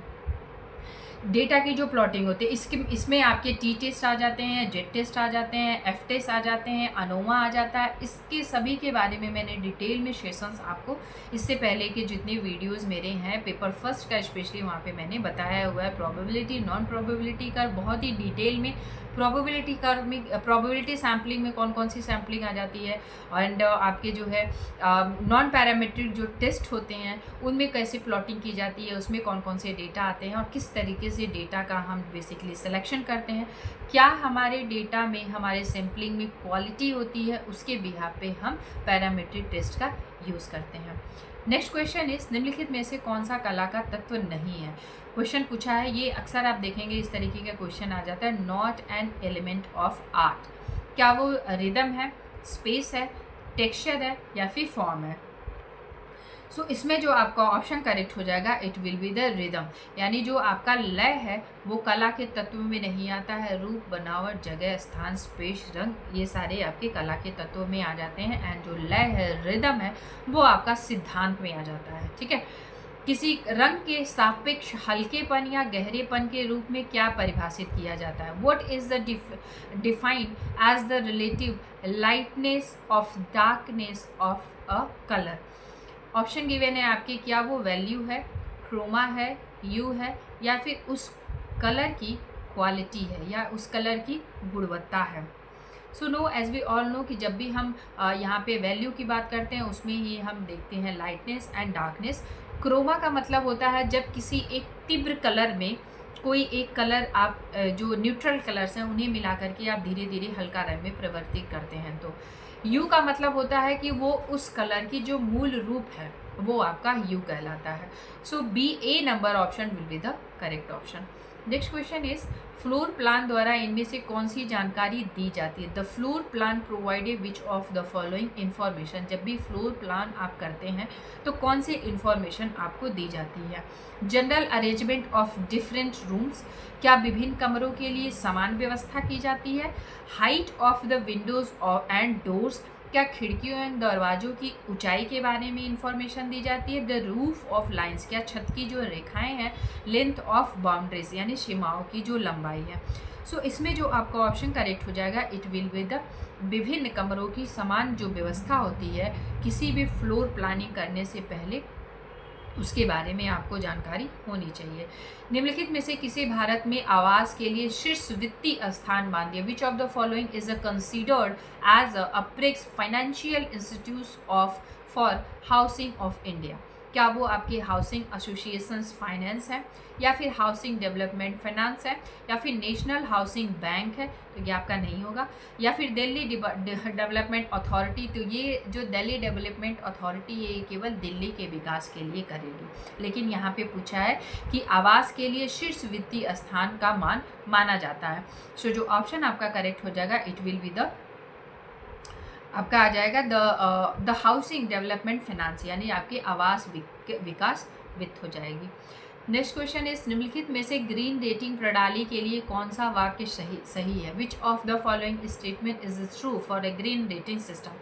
So as we all know कि अभी जो हाउसिंग की बात की जाती है, तो आपको ग्रीन रेटिंग सिस्टम की बात की जाती है, यानी जो आपका जो हाउस बन रहे हैं या फिर जो इंफ्रास्ट्रक्चर है, जो यानी जो बड़ी बड़ी बिल्डिंगें हैं, उनमें जो एयर वेंटिलेशंस है वो किस प्रकार से होने चाहिए। यदि आपने प्रॉपर एयर वेंटिलेशन नहीं दिया है तो वो आपका जो आप कंस्ट्रक्शन कराने जा रहे हैं वो गवर्नमेंट के द्वारा पास नहीं किया जाता है। आप गवर्नमेंट को पूरा मैप दिया जाता है, गवर्नमेंट उस मैप को जो है वेरीफाई करती है, एंड देन आगे उसके बाद आप जो है उस पर इंफ्रास्ट्रक्चर कर सकते हैं, यानी उस पर आप अपने कंस्ट्रक्शन का काम कर सकते हैं। इसमें एक दो चीज़ें जो हैं जो के एग्जामिनेशन में पूछा जाता है वो ये है कि जब भी किसी बिल्डिंग का निर्माण होता है, फॉर एग्जांपल ये जो बिल्डिंग है, यहाँ पे कोई किसी बिल्डिंग का निर्माण हो रहा है, तो यहाँ के जो पूरे एरिया होते हैं वो इन्हें स्पेस छोड़ना होता है, जिसे इसका जो नेम होता है वो होता है सेटबैक। इसे हम बेसिकली सेटबैक के नाम से जाते हैं, और ये क्वेश्चन एनटीए के द्वारा ऑलरेडी पूछ चुका है। यानी किसी भी बिल्डिंग का जो चारों तरफ का एरिया होता है, जो स्पेस छोड़ी जाती है, वो उस बिल्डिंग का सेटबैक होता है। ये एरिया इसलिए छोड़ा जाता है सो दैट जो बिल्डिंग है उसमें क्रॉस वेंटिलेशन हो सके, वेंटिलेशन यानी हवा का आवागमन हो सके। ये चीज़ें यदि नहीं होती हैं तो आपका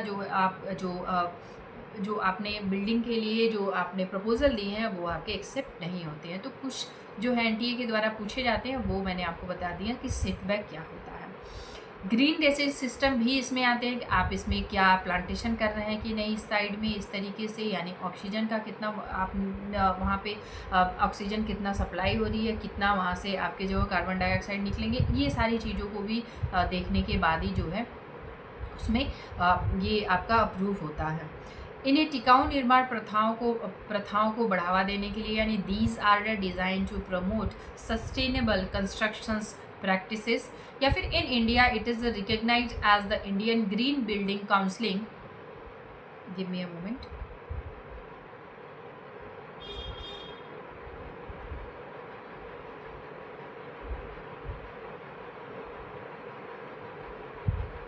What is going on?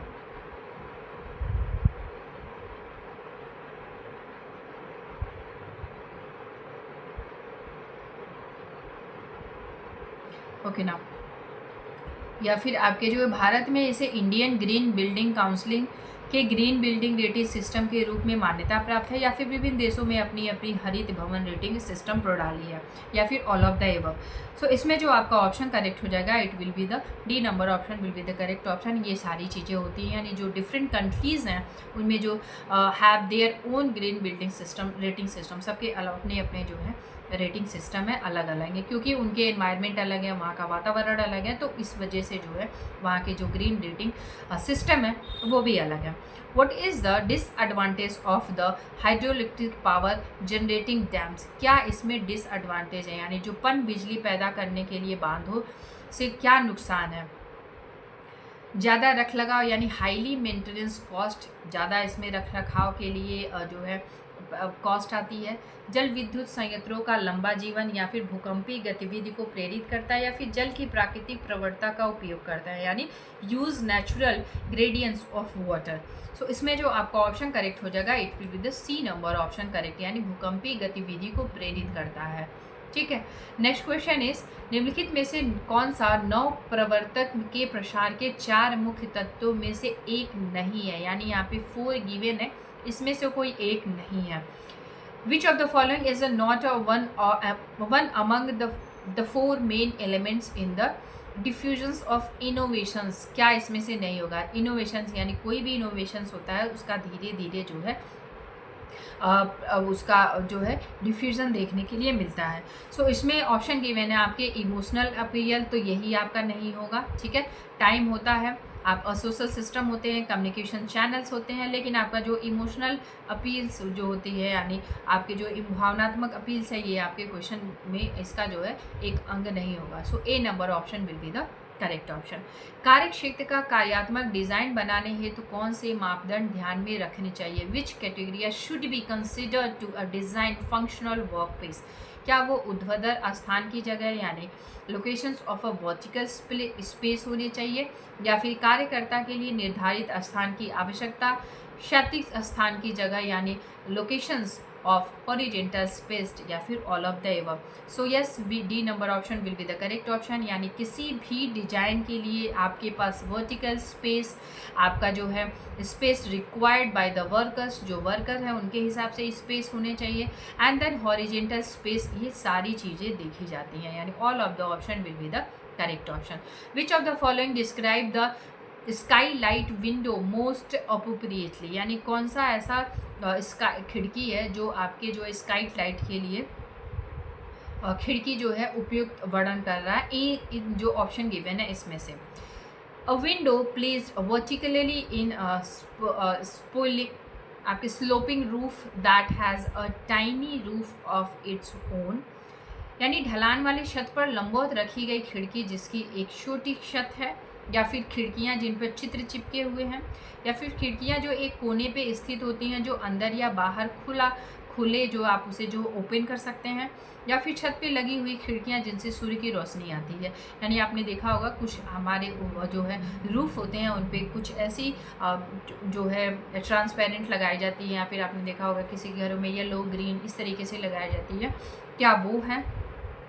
सो इसमें जो आपका ऑप्शन करेक्ट होगा that is the D number option will B correct option, क्योंकि क्वेश्चन में पूछा है सनलाइट के बारे में, ठीक है, यानी स्काई लाइट खिड़की के बारे में पूछा है। सो इसमें जो आपका है D number option will be the correct option.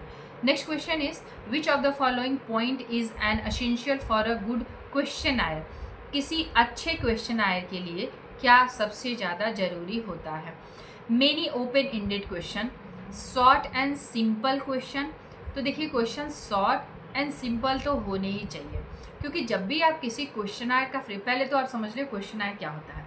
Question आयर वो पेपर होता है, यानी वो क्वेश्चंस होते हैं जो रिस्पोंडेंट के द्वारा भरे जाते हैं, ठीक है।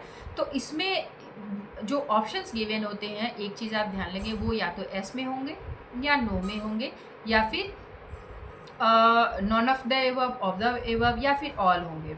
ऑल यानी सभी जो है कंसीडर करते हैं, इस तरीके से क्वेश्चन आते हैं। यानी इसमें जो क्वेश्चन पूछा जाता है वो क्लोज एंडेड क्वेश्चन पूछे जाते हैं, जो एनटीए का बहुत ही फेवरेट क्वेश्चन है कि जो क्वेश्चन आयर होता है इसमें जो क्वेश्चंस होते हैं क्या वो ओपन एंडेड होते हैं या फिर क्लोज एंडेड होते हैं। तो एस जिसमें जो क्वेश्चन होते हैं वो आपके क्लोज एंडेड क्वेश्चन पूछे जाते हैं कि सो जो आपके क्लोज क्वेश्चन आर होते हैं वो उसमें जो क्वेश्चंस रेडी किए जाते हैं, यानी जो क्वेश्चन बनाए जाते हैं वो आपके क्लोज एंडेड क्वेश्चंस बनाए जाते हैं, जिसमें एस नो या फिर ऑल पूछा जाता है। एंड नेक्स्ट गिवन है मोर डिफिकल्ट क्वेश्चन। फर्स्ट ऐसा कुछ नहीं होता है, हमें मोर डिफिकल्ट क्वेश्चंस बनाए नहीं होते, यानी हम डिफिकल्ट क्वेश्चंस रख नहीं सकते उसमें, ठीक है। किसी भी क्वेश्चनायर का जो 3-4 टर्म्स है वो आपको पता होने चाहिए। क्वेश्चंस आपके इजीली फ्रेम होने चाहिए, यानी उसमें जो आप जो वर्ड्स यूज़ कर रहे हैं वो सिंपल वर्ड्स होने चाहिए, सो दैट एवरी रिस्पॉन्डेंट जो है उस पर रिस्पॉन्ड कर पाए, उसे समझ सके अपनी शिक्षा के अनुसार। यदि ऐसा ज़रूरी नहीं है कि जो भी आप सैंपल कलेक्ट करने जा रहे हैं वो हायर एजुकेशन के लोगों द्वारा ही कलेक्ट किए जाएंगे और उनके बारे में आपके जो आपने क्वेश्चन बनाया उसके बारे में ज़्यादा नॉलेज है, ऐसा ये भी नहीं होता है। सो इसीलिए उसमें जार्गन वर्ड्स नहीं यूज़ होने चाहिए, आपके जो है सिंपल क्वेश्चंस बनने चाहिए जो सबके लिए इजीली अंडरस्टैंडेबल हो, ठीक है। सो मोर आपके डिफ़िकल्ट तो बिल्कुल नहीं होने चाहिए। यूजिंग टेक्निकल टर्म्स एंड आपके जो है बिजनेस एक्सपीरियंस नहीं, ये सब आपके टेक्निकल टर्म्स नहीं यूज़ कर सकते हैं, ये सारी चीज़ें आपकी नहीं होती हैं। इसका जो क्वेश्चनर का 2-3 टर्म्स है वो ये है कि सिंपल फॉर्म में फ्रेम होने चाहिए। यदि आपने क्लोज इंडेड क्वेश्चनर बनाए हैं तो वो भी आपके सिंपली होने चाहिए, जिससे हर कोई जो है ईजिली पढ़ सके एंड समझ सके। सो इसमें short and simple questions will be the correct option, ठीक है। Many open ended questionnaire. सो जब भी हम ओपन इंडेड क्वेश्चनर की बात करते हैं तो इसमें हमारे डेटा सब्जेक्टिव आते हैं। इसमें हम जो क्वेश्चनर बनाते हैं वो ऑब्जेक्टिव बनाते हैं, ठीक है। हमने एक क्वेश्चन पूछा, उससे रिलेटेड हमने 4-5 ऑप्शन दिए। और जब भी हम ओपन इंडेड क्वेश्चनर बनाते हैं तो इसमें डेटा हम जो है सब्जेक्टिव, यानी जो हमारे डेटा आते हैं वो यूज अमाउंट में और डेटा का जो नंबर ऑफ संख्या है वो अधिक होती है।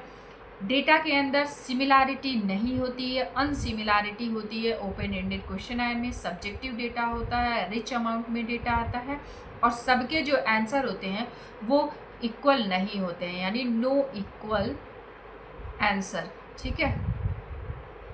और जो हमारे क्लोज इंडेड होते हैं उसमें आपके इक्वली आंसर देखने के लिए मिलते हैं, यानी जो भी आपने एस और नो दिया है उस तरीके से दिए आते हैं। सब्जेक्टिव में आप जब आप रिस्पोंडेंट से जो आप डेटा कलेक्ट करेंगे तो उसमें अपने उनके पर्सनल एक्सपीरियंसेस, उनके जो है पर्सनल थॉट्स, आइडिया, विचार, ये सारे भी उसमें आ जाते हैं।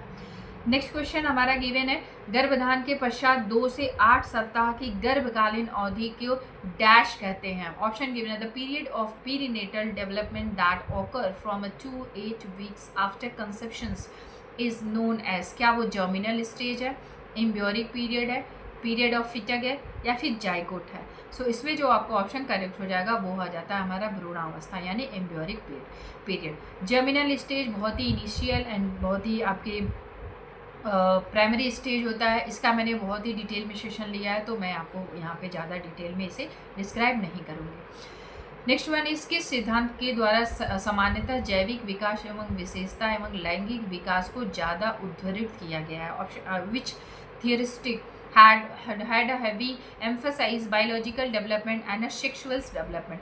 So as we all know कि फ्राइड ने सेक्सुअल डेवलपमेंट को बहुत ही ज़्यादा इन्होंने प्रमोट किया था। इन्होंने ही बेसिकली सेक्सुअल डेवलपमेंट के बारे में बताया। इन्होंने 2 थियरी दी थी जो एनटीए पूछता है। एक थियरी ये है इनका सेक्सुअल डेवलपमेंट थियरी, जिसमें आपका आ जाता है ओरल एनल आपका oral anal latency and genital and phallic, ये इस करके आता है। आई थिंक मैं थोड़ा मिस कर रही हूँ आपका।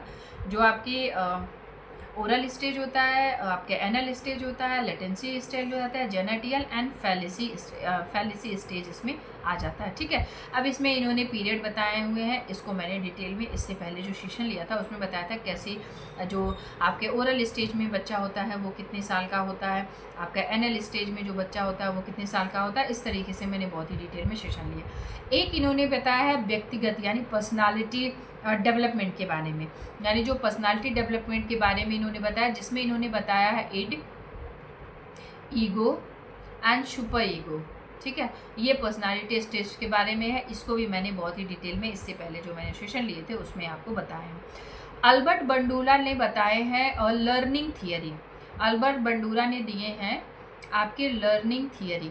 अब इसमें आ जाता है आपके अटेंशन, रिटेंशन एंड अटेंशन हो गया, रिटेंशन हो गया, 2 आपके और हैं। देन लास्ट में आपका कहते हैं मेमोराइजेशंस, ये सारी चीज़ें आती हैं। इसको भी मैंने डिटेल में बताया है, आप वहाँ से दे सकते हैं। एरिक इरकसन की थियरी है जो बहुत ही एनटीए के द्वारा पूछी जाती है। आप इसे डिटेल में पढ़िएगा, मैंने इससे पहले वीडियोज़ में आपके बताए हैं। इसको अलग से मैंने समझाया हुआ है। सो एरिक इरकसन की थियरी है, मैं बहुत ही शॉर्ट में यहाँ पे आपको एक्सप्लेन कर दूँ। इसमें बेसिकली होता है कि जो आपके ट्रस्ट एंड मिसट्रस्ट हो गए versus trust and mistrust versus हो गए जो आपके होप, विल, इस तरीके की पावर, एंड देन लास्ट में आपका आ जाता है विजडम, ठीक है। लास्ट में आपका आ जाता है विजडम, ओके। एंड मास्लो का आवश्यकता संबंधी सिद्धांत है। मास्लो ने आवश्यकता संबंधी सिद्धांत दिया था, यानी नीड बेस्ड सिद्धांत दिया था, जिसमें इन्होंने बताया था कि आपके इसमें आ जाते हैं सेल्फ स्टीम आ जाती हैं, आपके नीड आ जाते हैं, सेल्फ एक्चुअलाइजेशंस आ जाते हैं, सेफ्टी नीड्स आ जाती हैं। ये सारी ज़रूरतों के बारे में, आवश्यकता के बारे में मास्लो के द्वारा बताया गया था। तो ये भी मैंने डिटेल में बताया होगा, इन थियरीज़ को जाकर के आप देख लें। ऑलमोस्ट क्वेश्चंस इन थियरीज से एनटीए के द्वारा पूछे जाते हैं।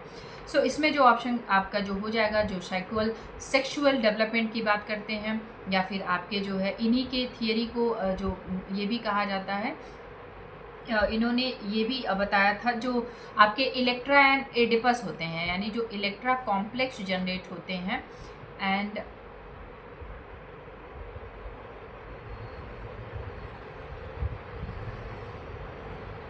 यानी जो चाइल्ड है उसमें जो इलेक्ट्रा कॉम्प्लेक्स जनरेट होते हैं and Oedipus complex, 2 complex generate होते हैं।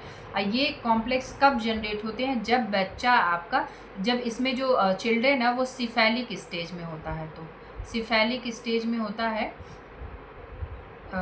आपका जो है सिफेलिक स्टेज में होता है। तो ये कॉम्प्लेक्स 2 जनरेट होते हैं। पहला होता है आपका इलेक्ट्रा कॉम्प्लेक्स एंड दूसरा होता है एडिपस, ठीक है। और ये जो इलेक्ट्रा कॉम्प्लेक्स होता है, इसमें जो गर्ल होती है वो फादर की तरफ, और जो एडिपस होता है इसमें जो बॉय होता है वो मदर की तरफ बेसिकली अट्रैक्ट होता है, और ये आपका सिफेलिक स्टेज में आता है। तो ये मैंने प्रीवियसली बता दिया है आप सभी को, उसको देख सकते हैं। नेक्स्ट वन इज पूर्व बाल्यावस्था में बच्चों में सूक्ष्म क्रियात्मक कौशल विकसित करने के लिए निम्नलिखित में से कौन सी क्रियाविधि सही होगी? Which of the following activities in appropriate to develop fine motor development skill early childhood में? क्या वो रनिंग है, या फिर स्टेयरिंग क्लाइंबिंग है यानी सीढ़ी चढ़ना, या फिर धागे से पियोकर मोतियों की लड़ी बनाना? तो ध्यान से आप देखें कि फाइन मोटर स्किल की बात कर रहा है ये, ठीक है, या फिर उसको जो है क्रैवलिंग करना। तो ये सारे आपके नहीं आ जाते हैं। जब भी हम फाइन मोटर स्किल की बात करते हैं तो उसमें हमारा आ जाता है कि धागों से पिरोकर मोतियों एवं लकड़ी, ऐसी फाइन चीज़ों की बात इसमें आ जाती है। इनमें से क्या विशिष्ट शिक्षा की विशेषता नहीं है? क्या वो हस्तक्षेपकारी है, या फिर लक्षणोन्मुख है, सामान्यकरण है, या फिर विशिष्ट है यानी स्पेसिफिक है, जनरलाइज्ड है? या इनमें से क्या नॉट पूछ रहा है, यानी स्पेशल एजुकेशन की विशेषता नहीं है। सो स्पेशल एजुकेशन की विशेषता जनरलाइजेशंस नहीं होती, यानी जनरलाइज करना नहीं होती है। Hearing level in case of mild hearing loss is क्या होता है? 27 से 39 dB, 40 से 54 dB, 71 से 89 dB, 55 से 70 dB। सो इसमें जो आपका ऑप्शन करेक्ट हो जाएगा, it will be the B number option will be the correct option, यानी 40 से 54 आपका जो है मिड हियरिंग लॉस माना जाता है। अनुच्छेद डैश के अनुसार 14 वर्ष से कम उम्र के किसी भी बच्चे को किसी भी कारखाने में किसी खतरनाक रोजगार में काम के लिए नियोजित नहीं किया जाता है। वो कौन सा अनुच्छेद कहा गया है? आर्टिकल, किस आर्टिकल में बेसिकली बताया गया है? As per article dash no child below the age of 14 years shall be employed to work in any factory और एनी डेंजरस एम्प्लॉयमेंट। क्या किस आर्टिकल में बताया गया है? क्या वो 22 है, 23 है, 24 है, या फिर 25 है? So as we all know कि 24 आर्टिकल में ये बता दिया गया है कि 14 वर्ष से कम उम्र के बच्चे को किसी भी प्रकार का काम नहीं कराया जाएगा। किसी भी वर्क प्लेस पे किसी भी बच्चे को यदि 14 वर्ष से कम उम्र का है तो उसे नहीं काम कराया जाता है। मार्सिया के पहचान सिद्धांत के अनुसार यह अवस्था व्यक्ति को संकट के चरण से निकलने के लिए विकल्पों के चयन की ओर अग्रसित करती है। वो क्या है? आइडेंटिटी अचीवमेंट, फोरक्लोजर, या फिर आपके जो है स्थगन विलंबन, या फिर आइडेंटिटी डिस्फ्यूजन। सो इसमें जो आपका ऑप्शन करेक्ट हो जाएगा वो आ जाता है identity achievement. Next question is नव युवा अवस्था वह उम्र है जिसमें आपके अतरंग संबंध विकसित होते हैं, यानी आप जो है इंटीमेट रिलेशंस आर डेवलपमेंट, यानी आप जो है इसमें रिलेशनशिप डेवलप होते हैं। माता पिता के संबंध कठोर हो जाते हैं, ऐसा नहीं होता है, आप सभी को पता होगा एडल्टहुड में ये सारी चीज़ें नहीं होती हैं। कांट एक्सप्रेस देयर इमोशंस, करते हैं इमोशंस एक्सप्रेस करते हैं। And that they are initiative of other, क्या वो दूसरे के प्रति जो है असंवेदनशील हो जाते हैं। So A number option will be the correct option, यानी अतरंग संबंध विकसित होते हैं। बच्चे एवं साथियों में अंतरंगता का कौशल सबसे पहले कहाँ दिखाई देता है? From where children first acquire skill of interacting with peers. क्या वो पड़ोसी, neighbourhood, society, school, family. So इसमें जो आ जाता है वो हमारा होता है फैमिली।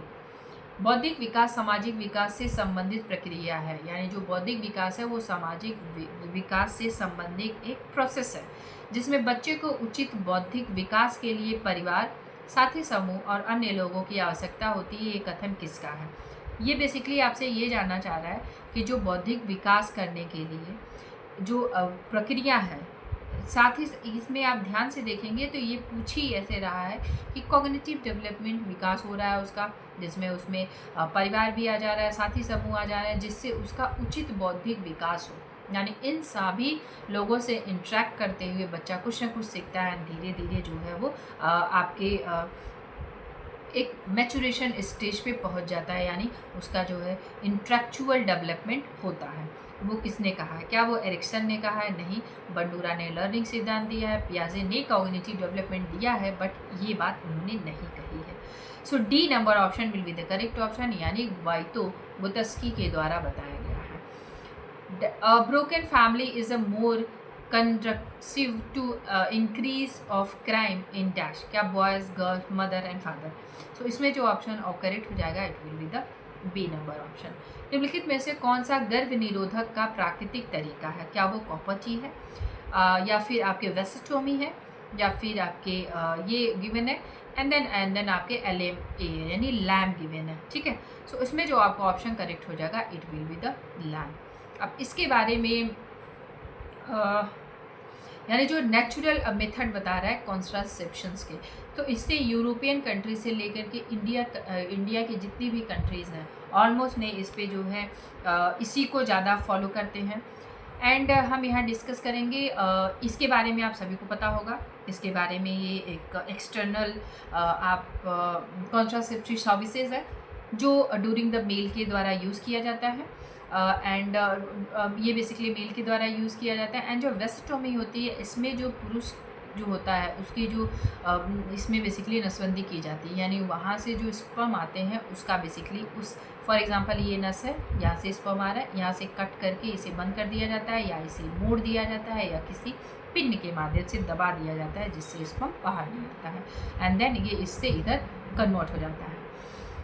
नौ कॉपर टी की बात करेंगे तो ये बेसिकली कॉपर का होता है और टी के शेप में होता है इस तरीके से, और ये बेसिकली वुमेन के वजाइना में इंटर किया जाता है सो दैट वो जो है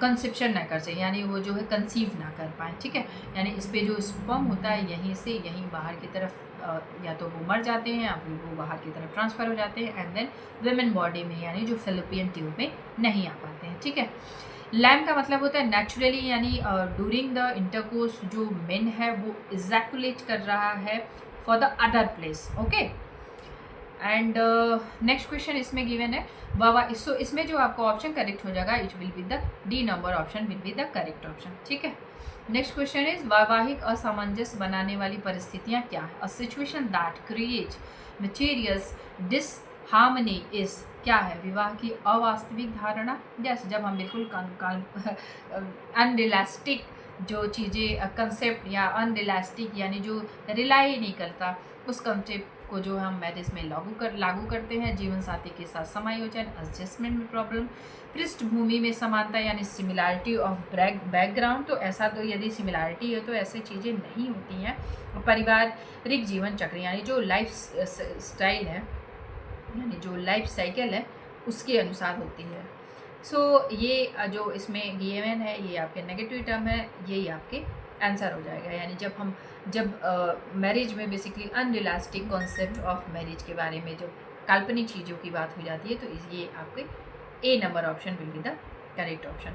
माता पिता से प्राप्त अति संरक्षण का व्यवहार आगे चल के बालक के डैश के व्यवहार के रूप में देखा जाता है। क्या वो अनसेफ होता है? क्वेश्चन में ध्यान से देखेंगे तो उसने पूछा अति संरक्षण का व्यवहार, तो अब ऑफिस सी बात है कि इसमें जो बच्चा होगा उस जो है बहुत ही पॉजिटिवली स्ट्रॉन्ग होगा, उसके अंदर किसी भी प्रकार की नेगेटिविटी नहीं होगी, वो अनसेफ फील नहीं करेगा, सेफ फील करेगा, यानी मनोसंताप यानी साइको अंग्यूशियस, उत्साही प्रवृत्त नहीं, इस तरीके की नहीं होगा। या फिर निगलेक्ट के तो कोई बात ही नहीं होती। ये निगलेक्ट तब होता है जब पेरेंट्स के द्वारा किसी भी प्रकार की बच्चों को सपोर्ट नहीं मिलता है, वो आपके निगलेक्ट एक्सप्रेशंस हो जाते हैं, यानी निगलेक्ट पेरेंटिंग स्टाइल भी होती है एंड देन निगलेक्ट एक्सप्रेशन भी आ जाते हैं। सो इसमें जो आपका ऑप्शन करेक्ट हो जाएगा B number option will be the correct option, क्योंकि उसमें पॉजिटिविटी की बात की है एंड देन बच्चे में भी वो पॉजिटिविटी देखने के लिए मिलती है। जब माता पिता निर्मित प्रत्ययों के अनुसार व्यवहार नहीं करते हैं तब परिवार संबंधों में डैश उत्पन्न होता है। When parents do not behave accordingly to the established concept dash rise in a family relationship, क्या वो दोष रोपण हो जाता है या फिर कॉन्फ्लिक्ट्स जनरेट होने लगते हैं या फिर उसमें जो है मन मुटाव स्टार्ट हो जाता है एंड व्यवस्था का इसमें ऑप्शन इसमें नहीं होगा। So C number option will be the correct option. पारिवारिक द्वंद्वों के उत्पन्न होने का कारण क्या है, यानी जब भी कॉन्फ्लिक्ट्स परिवार में देखने के लिए मिलता है तो वो क्या होती है, क्या वो सेल्फ रियलाइजेशंस होता है, तो नहीं, ये पॉजिटिव वर्ड है, ये आपका नहीं होगा। परिवार के सदस्यों में पराकाष्ठता वाली स्थिति को बनाए रखना, यस यही वो स्थिति होती है जब एकदम extreme situations by family members ये सब चीज़ें आती हैं, तो ये आपके ऑप्शन जब द्वंद्वों की बात चलती है तो B number option will be the correct option. ये आपका एक नेगेटिव टर्म है और क्वेश्चन में नेगेटिव टर्म की ही बात कर रहा है। परिवार की अपेक्षा व्यक्ति का महत्व कम होना या फिर परिवार का विस्तार होना, तो एक्सटेंडेड फैमिली से लेकर के कुछ ऐसी चीज़ें नहीं होती हैं। महिलाओं में सम्मान को हानि पहुंचाने की दृष्टि से किए गए प्रहार के खिलाफ कानूनी सुरक्षा क्या है। ठीक है, ऑप्शन गिवन है इसमें आपके IPC section 354, IPC section 375 and 376, IPC section 498 ए या फिर आईपीसी सेक्शन 312। सो जब भी legal protections against assault, ingredients, harm, इस सारी चीज़ों की बात होती है वुमेंस के लिए, तो इसमें आपका आ जाता है 347, यानी आईपीसी सेक्शन 354 धारा लगती है। I will leave to the family and the family belong to me. This feeling provide dash. अस्थिरता नहीं, बिल्कुल नहीं, मैं घर वाले का हूँ और घर वाले मेरे साथ हैं, तो क्या वो अस्थिरता को एक्सप्रेस करता है? नहीं, ये तो एक नेगेटिव टर्म हो गया। स्थिर व्यवहार, क्या वो स्टेबल बिहेवियर को, या फिर अत्यधिक freedom from excessive mental stress, क्या वो अत्यधिक मानसिक तनाव होगा? तो नहीं, ये भी आपका एक नेगेटिव टर्म है। सुरक्षा यानी सिक्योरिटी आपका पॉजिटिव टर्म है। So D number option will be the correct option. सूचनादाता प्राप्त सूचना को विशिष्ट संवेगों में विश्लेषण हेतु प्रस्तुत करना डैश क्या कहलाता है, यानी presenting the information received by informed in specific categories from analysis is known as, क्या वो डेटा है, टैबुलेशन है, क्लासिफिकेशन है या फिर कोडिंग है। So D number option will be the correct option, यानी कोडिंग है। डेटा आप सभी को पता है कि डेटा वो होता है आपके क्वालिटेटिव, क्वांटिटेटिव, ये सभी को पता होगा क्योंकि रिसर्च में मैंने बहुत ही बताया है। टैबुलेशन का जो डेटा होता है वो बहुत ही सटीक डेटा माना जाता है, क्योंकि जब आप टेबल में डेटा को डिस्क्राइब करते हैं तो डेटा जो है बहुत ही सटीकता से अपने आंसर को रिप्रेजेंट करता है, या फिर क्लासिफिकेशन या फिर कोडिंग। सो इसमें coding will be the correct option.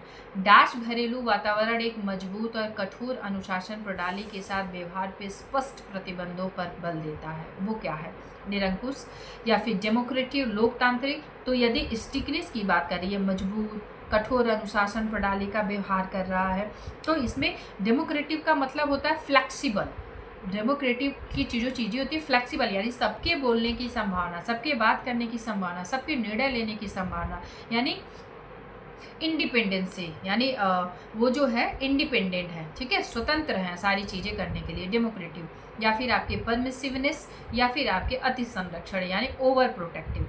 सो ये सारी चीज़ें नहीं आती हैं, आपके A number option will be the correct option. ठीक है, नेक्स्ट क्वेश्चन है संचार प्रक्रिया के तत्वों को क्रम में व्यवस्थित करिए।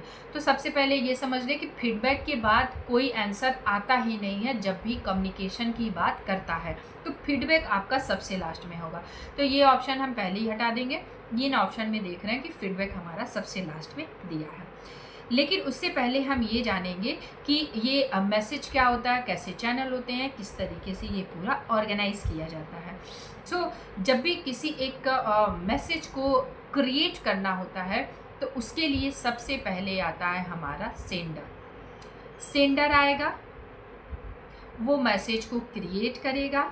मैसेज को क्रिएट करने के बाद उसे भेजेगा।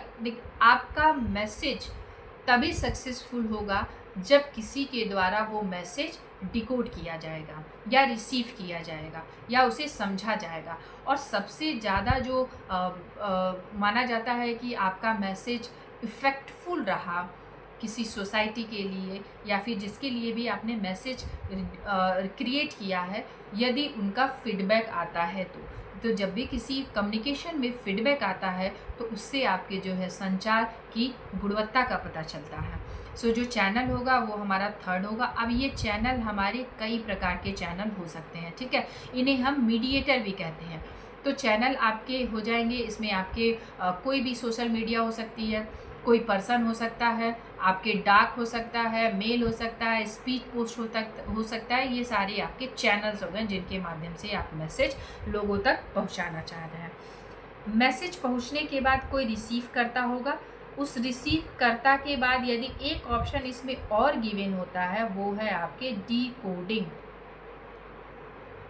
तो ध्यान रखिएगा, जब भी मैसेज रिसीव होता है तो उसके बाद का जो स्टेप होता है वो होता है डिकोडिंग। और इस मैसेज को डिकोड करने के बाद आती है आपकी फीडबैक, ठीक है, फीडबैक आती है जो यहाँ पे गिवन है, ठीक। इसमें जो आपका हो जाएगा थर्ड नंबर ऑप्शन पहले पे हो जाएगा, इसमें है एंड हमने यहाँ पे देखा हुआ था। एंड देन हम मैसेज को क्रिएट करेंगे, फिर हम चैनल के माध्यम से भेजेंगे एंड देन ये आपका हो जाएगा। इसको मैं यहाँ पे थोड़ा सा समझाने का प्रयास करूँगी कि कैसे कम्युनिकेशन को, इसमें जो कुछ चीज़ें नहीं इसने दी हैं वो मैं आपको बताऊँगी। फॉर एग्ज़ाम्पल, मैसेज आपका यहाँ पे सेंडर के द्वारा ये एक मैसेज क्रिएट हुआ, ठीक है, ये सेंडर है, ये मैसेज क्रिएट हुआ, ठीक है। फिर चैनल के माध्यम से ये मैसेज लोगों में स्प्रेड हुआ। अब ये चैनल कोई भी हो सकता है, मैंने प्रीवियसली आपको बता दिया है। चैनल के माध्यम से जब मैसेज आगे की तरफ बढ़ता है तो किसी के द्वारा जिसको आप भेजना चाह रहे हैं वो उसे करते हैं रिसीव करने के बाद उसे करते हैं डिकोड का मतलब होता है उसे पढ़ेंगे, समझेंगे, उसके बाद से उस पर प्रतिक्रिया देंगे। अब ये प्रतिक्रिया जो होती है वो होती है हमारी फीडबैक। अब ये जो फीडबैक होता है, ये फीडबैक जाता है फिर सेंडर के पास, ठीक है, ये फीडबैक फिर सेंडर के पास गया। तो आप ध्यान से देखेंगे कि ये कम्युनिकेशन बिल्कुल सर्कल फॉर्म में आ गया। तो जब भी कम्युनिकेशन यदि सर्कल फॉर्म में है, ये भी क्वेश्चन में आ चुका है एनटीए के द्वारा कि जब भी एक कम्युनिकेशन सर्कल फॉर्म में आ रही है तो वो एक अच्छी कम्युनिकेशन यानी सक्सेसफुल कम्युनिकेशन मानी जाती है। यानी मैसेज आपने सेंडर के द्वारा मैसेज बनाया गया, चैनल के द्वारा भेजा गया, उसे रिसीव किया गया, डिकोड किया गया एंड देन उस पर फीडबैक आया। ज़रूरी नहीं है कि हर मैसेज में फीडबैक आना कंपल्सरी हो, क्योंकि कुछ यदि आप मास कम्युनिकेशन की बात करें यानी मास लेवल पे कोई मैसेज पहुंचाना चाह रहे हैं तो उसमें ना के बराबर फीडबैक आने की संभावना होती है। वह सिद्धांत जिसके अनुसार मीडिया बेहतर शक्तिशाली संस्था है और मीडिया उपभोक्ता, एक सेकेंड, तो इसमें जो आपको ऑप्शन करेक्ट हो जाएगा सी नंबर ऑप्शन, ठीक है। और मीडिया उपभोक्ता अनुभवहीन एवं लचीले होते हैं। वो क्या होते हैं? हाइपोडमिक या बुलेट सिद्धांत, व्यक्तिगत प्रभाव का सिद्धांत, समाजशास्त्री सिद्धांत, उपयोग एवं संतुष्टि का सिद्धांत। A number option will be the correct option. Lasswell के संचार मॉडल में निम्नलिखित क्रम को सही माना गया है, ठीक है। तो एज वी ऑन लासवेल ने बताया है कि who said to whom, in which channel, for what, ठीक है, इस तरीके से बताया गया है। लेकिन थोड़ा बहुत चेंजेस जो है एनटीए और असेट के एग्जामिनेशन में आपको देखने के लिए मिलता है। तो लासवेल चैनल एक अच्छा कम्युनिकेशन मॉडल माना गया है। ये आपका जो लासवेल मॉडल होता है ये आपका लीनियर होता है, ये भी आप ध्यान रखिएगा। इसे हम हिंदी में रेखीय कहते हैं, यानी ये आपका एक रेखीय चैनल में भी आता है जिसे हम लीनियर मॉडल भी कहते हैं, ठीक। इसमें पहले गिवन है who said to whom, under what circumstances, तो ये आपका नहीं होता है। हु सेड व्हाट आपका जो through which channel, to whom, under what circumstances and with what implications। ठीक है, तो इसमें जो आपका ऑप्शन करेक्ट हो जाएगा B number option will be the correct option. ठीक है, सी भी नहीं होगा क्योंकि इसमें कुछ ना कुछ चीज़ें आपके कम दिए हुए हैं। किसने कहा, किससे कहा, ठीक है, किस प्रभाव से कहा, ठीक है, अब किस परिस्थिति में कहा, क्या इफेक्ट पड़ा, ये आगे इसमें मेंशन नहीं है। So B number option will be the correct option. Shannon Weaver बियर के मॉडल के में सूचना के अनुसार कौन सी समस्या पर ध्यान दिया गया है? क्या वो आपके जो है मैकेनिकल एंड इकोनॉमिक होता है, टेक्निकल मैकेनिकल इकोनॉमिक होता है, टेक्निकल केवल होता है, मैकेनिकल सेमेंटिक, या फिर इकोनॉमिक होता है? सो इसमें आपका जो होता है वो टेक्निकल, केवल ओनली जो सेनर वियर मॉडल है वो केवल तकनीकी यानी टेक्निकल पे ही बेसिकली बात करता है। खेड़ा संचार परियोजना जिसे हम KCP यानी Kheda communications project was functional in which terms, कब आया था ये आपका? क्या वो आपका 69 में, 79 में, 65 में, 75 एंड 90 में? तो यस, 75 से लेकर के 1999 में आता। यहाँ से आप 75 जो 1975 है, इससे एक चीज़ और याद कर ले कि इसमें आया था आपका इंटीग्रेटेड चाइल्ड डेवलपमेंट स्कीम, जिसके बारे में मैंने बहुत बार बता चुका है आप सभी को, और ये बहुत ही रिपीटेड फॉर्म में आप समझे कि एक पेड क्वेश्चन पूछें तब इससे क्वेश्चंस आते ही आते हैं। ठीक है, which is not a form of ICT used in communication for development। कौन सा विकास हेतु संचार में उपयोग की जाने वाली ICT का मुख्य रूप नहीं है? ई गवर्नमेंट, ई चौपाल, लोक पंचायत, या फिर tele centre? So as we all know कि लोक पंचायत इसमें नहीं आएगा, टेली सेंटर, आपके चौपाल, गवर्नमेंट, ये सारे आपके आ जाएंगे, लेकिन टेली सेंटर नहीं आता है। क्वेश्चन में पूछा है नहीं, तो ऑप्शन आपका C number option will be the correct option. सकारात्मक व्यवहार विकसित करने तथा व्यक्तिगत, सामुदायिक एवं सामाजिक व्यवहार में यथावत बनाए रखने में विशिष्ट संदेश में इंटरैक्टिव प्रक्रिया क्या है? क्या वो बिहेवियर चेंज कम्युनिकेशन है, इंटरैक्टिव कम्युनिकेशन है, ऑर्गेनाइजेशनल कम्युनिकेशन है, या फिर बिजनेस कम्युनिकेशन है? सो इसमें आपका व्यवहार परिवर्तन संचार है, क्योंकि पहले ही उसने इंटरैक्टिव की बात की हुई है। वह संचार का मॉडल जिसमें 3 संचार, ये तो आप सभी को पता होगा, जिसमें इन्होंने स्पीकर, सब्जेक्ट एंड ऑडियंस, वो हमारे अरिस्टोटल। लास्टवेल मॉडल हमने ऊपर ही पढ़ लिया। नेक्स्ट आपका उत्तेजना प्रतिक्रिया मॉडल, एंड आपका आता है स्ट्रैम मॉडल। ठीक है, तो जो स्ट्रॉम मॉडल है, इसमें आप ये एक चीज़ समझ लें कि इनका जो मॉडल है कुछ इस तरीके से चलता है। ठीक है, डैश का अर्थ संदेश की समझ प्राप्त करना है। Dash means to impart understanding of the message. क्या वो इनकोडिंग, रिसीवर, डिकोडिंग, फीडबैक? ध्यान से आप इसको पढ़ेंगे। Means to impact understanding of message, यानी मैसेज को समझने की बात कर रहा है। तो मैसेज को समझेगा कौन, है ना, वो यहाँ पे बात कर रहा है। तो मैसेज को बेसिकली कौन समझेगा? जो उस मैसेज को डिकोड करेगा, जो उस मैसेज को डिकोड करेगा, समझेगा। मैंने प्रीवियसली अभी इससे पहले आप सभी को बताया कि मैसेज को जब डिकोडिंग होती है, उस मैसेज को समझा जाता है, उसके बाद इसकी फीडबैक होती है। रिसीव करेगा, उस मैसेज को समझेगा, फिर फीडबैक देगा। और इनकोडिंग का काम कौन करता है? वो होता है हमारा सेंडर जो है मैसेज को बनाता है, इनकोड करता है, एंड उसके बाद स्टेप मैंने सारे आपको according to diffusion of innovations यानी DOI theory is given by EM Rogers. क्या है? समय के साथ कोई विचार अथवा उत्पाद तेजी पकड़ता है और सामाजिक तंत्र में मिल जाता है, अंततः लोग उसे अपना लेते हैं। या फिर इसमें पूछ रहा है basically diffusion and innovations, innovation का बेसिकली कैसे डिफ्यूज़न होता है। तो कोई भी एक प्रोडक्ट आइडिया बेसिकली जो है समय के साथ विचार अथवा उत्पाद तेजी पकड़ता है, या तेजी पकड़ता है, धीरे धीरे सामाजिक तंत्र उसे में मिल जाता है और अंततः लोग उसे जो है अपना लेते हैं। ठीक है, तो इसमें आपका आ जाता है कि पहले मान लीजिए कोई इनोवेशन हुए तो इस तरीके से होता है, धीरे धीरे उसका पीक पॉइंट है, धीरे धीरे वो जो है समाज से गायब हो जाता है। ठीक है, सो इसके बाद जितने भी ऑप्शन गिवन है आपके, समय की कोई भी भूमिका डिफ्यूज़न की प्रक्रिया में नहीं होती। क्यों नहीं होती है भाई? ये नेगेटिव टर्म है। A number option will be the correct option. लोगों में किसी भी वस्तु अथवा विचार को अपनाने का सदैव तत्परता होती है, वो तो होती ही है, बट जो मोस्ट अप्रोप्रिएट आंसर है A option will be the correct option. ठीक है, यदि तकनीक का प्रयोग नहीं किया जाए तो डिफ्यूज़न ऐसा कुछ नहीं है, ज़रूरी नहीं है कि आप तकनीक का ही यूज़ करें। ठीक है, नेक्स्ट क्वेश्चन इज विधि प्रदर्शन बैठकें हैं, यानी मेथड डेमोन्स्ट्रेट मीटिंग इज क्या है?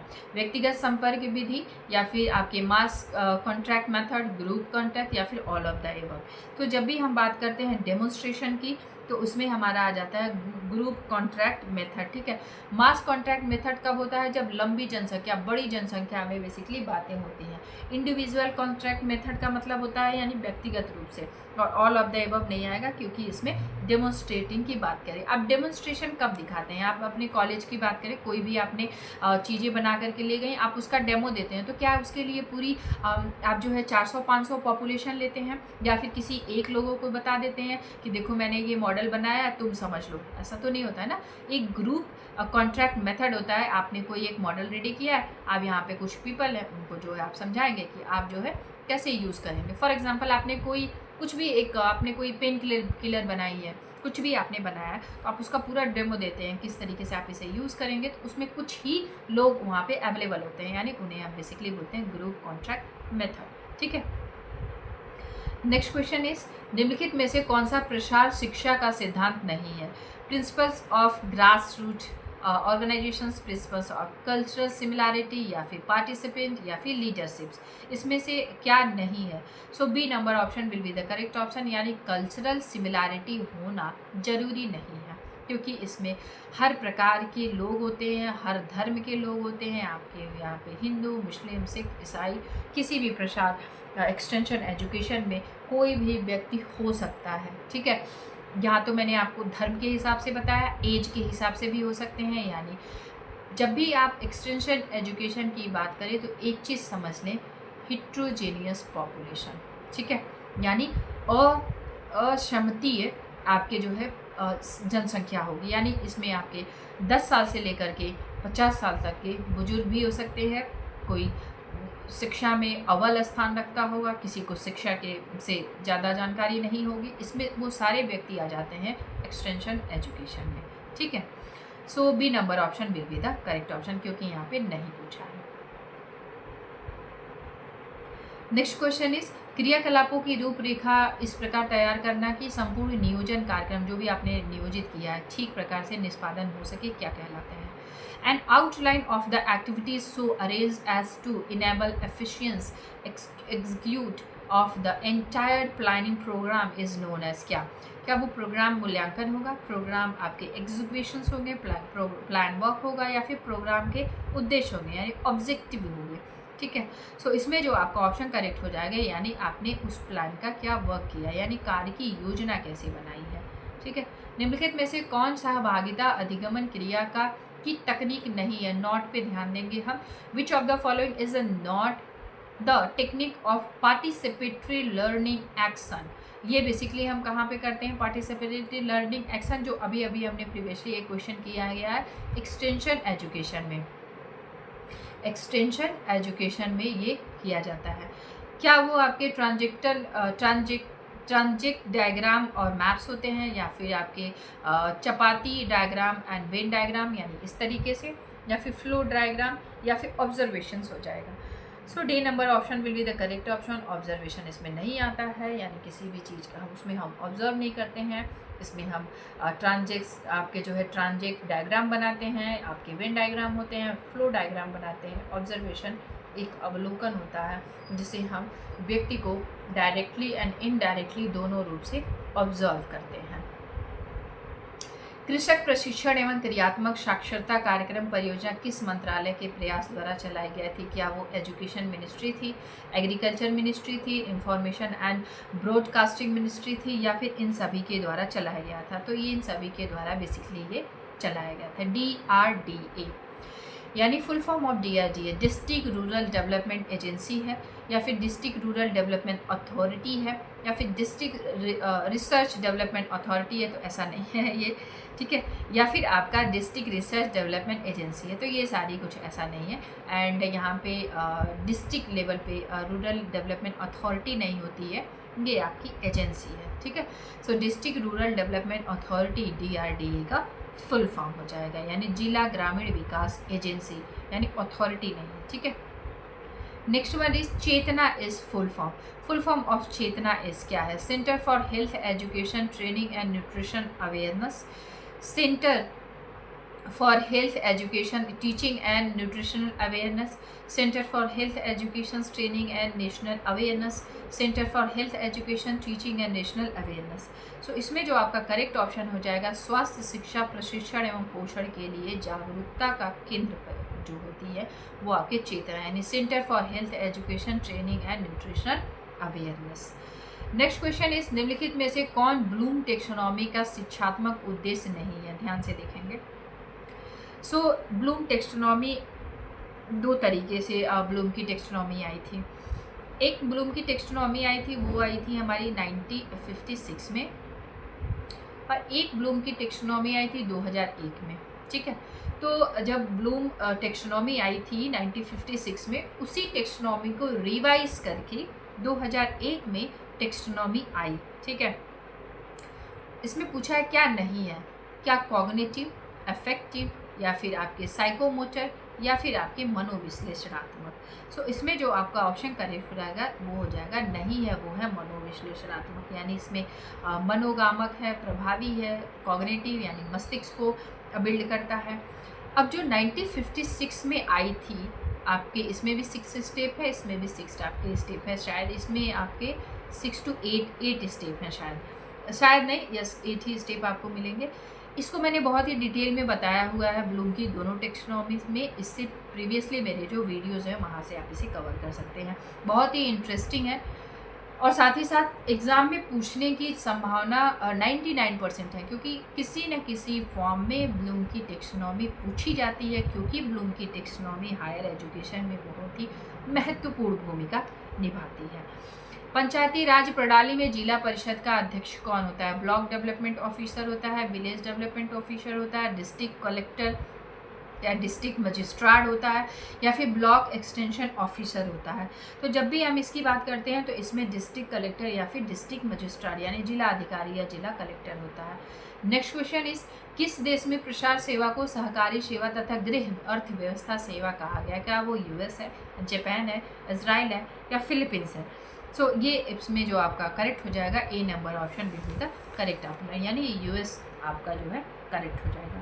सो ये आपके टोटल आज के 150 क्वेश्चंस रहे जो हमने सेट का एग्जामिनेशन पूरा हुआ था आपकी, उसको हमने सॉल्व किए हैं।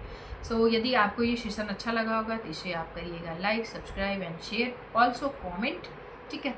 एंड आप जाकर के YT चैनल से UGC net by Archana ma'am से सर्च कर सकते हैं, और यहाँ से जाकर के इस चैनल को ज्वाइन कर सकते हैं, जहाँ पे मैंने कई सारे ऐसे वीडियोस आप सभी के लिए प्रोवाइड किए हैं जो आपको हेल्पफुल रहेंगे रिगार्डिंग आपके नेट सेट असिस्टेंट प्रोफेसर के लिए, या फिर आपने कोई एंट्रेंस टेस्ट देना है उसके लिए, या फिर आप किसी AI टूल्स का यूज़ करना चाह रहे हैं, उन सभी को मैंने यहाँ पे जो आपके हायर एजुकेशन से AI टूल्स मैंडेटरी हैं उसको मैंने यहाँ पे बताया हुआ है, तो इन सभी को भी जाकर के देख सकते हैं, ठीक है। डीपसीक क्या है आपका, आपके जो है रिव्यू लिटरेचर कैसे आप बेसिकली आइडेंटिफाई करेंगे, आपके जो गूगल स्कॉलर क्या है, आपके जो रिसर्च गेट क्या है, इन सभी के बारे में मैंने बहुत ही डिटेल में बताया हुआ है। सो इन सभी वीडियोस को भी जाकर कवर कर सकते हैं। Thank you, thanks for watching. कल मिलते हैं नेक्स्ट सेशन में नेक्स्ट वीडियो के साथ, तब तक के लिए bye bye and take care.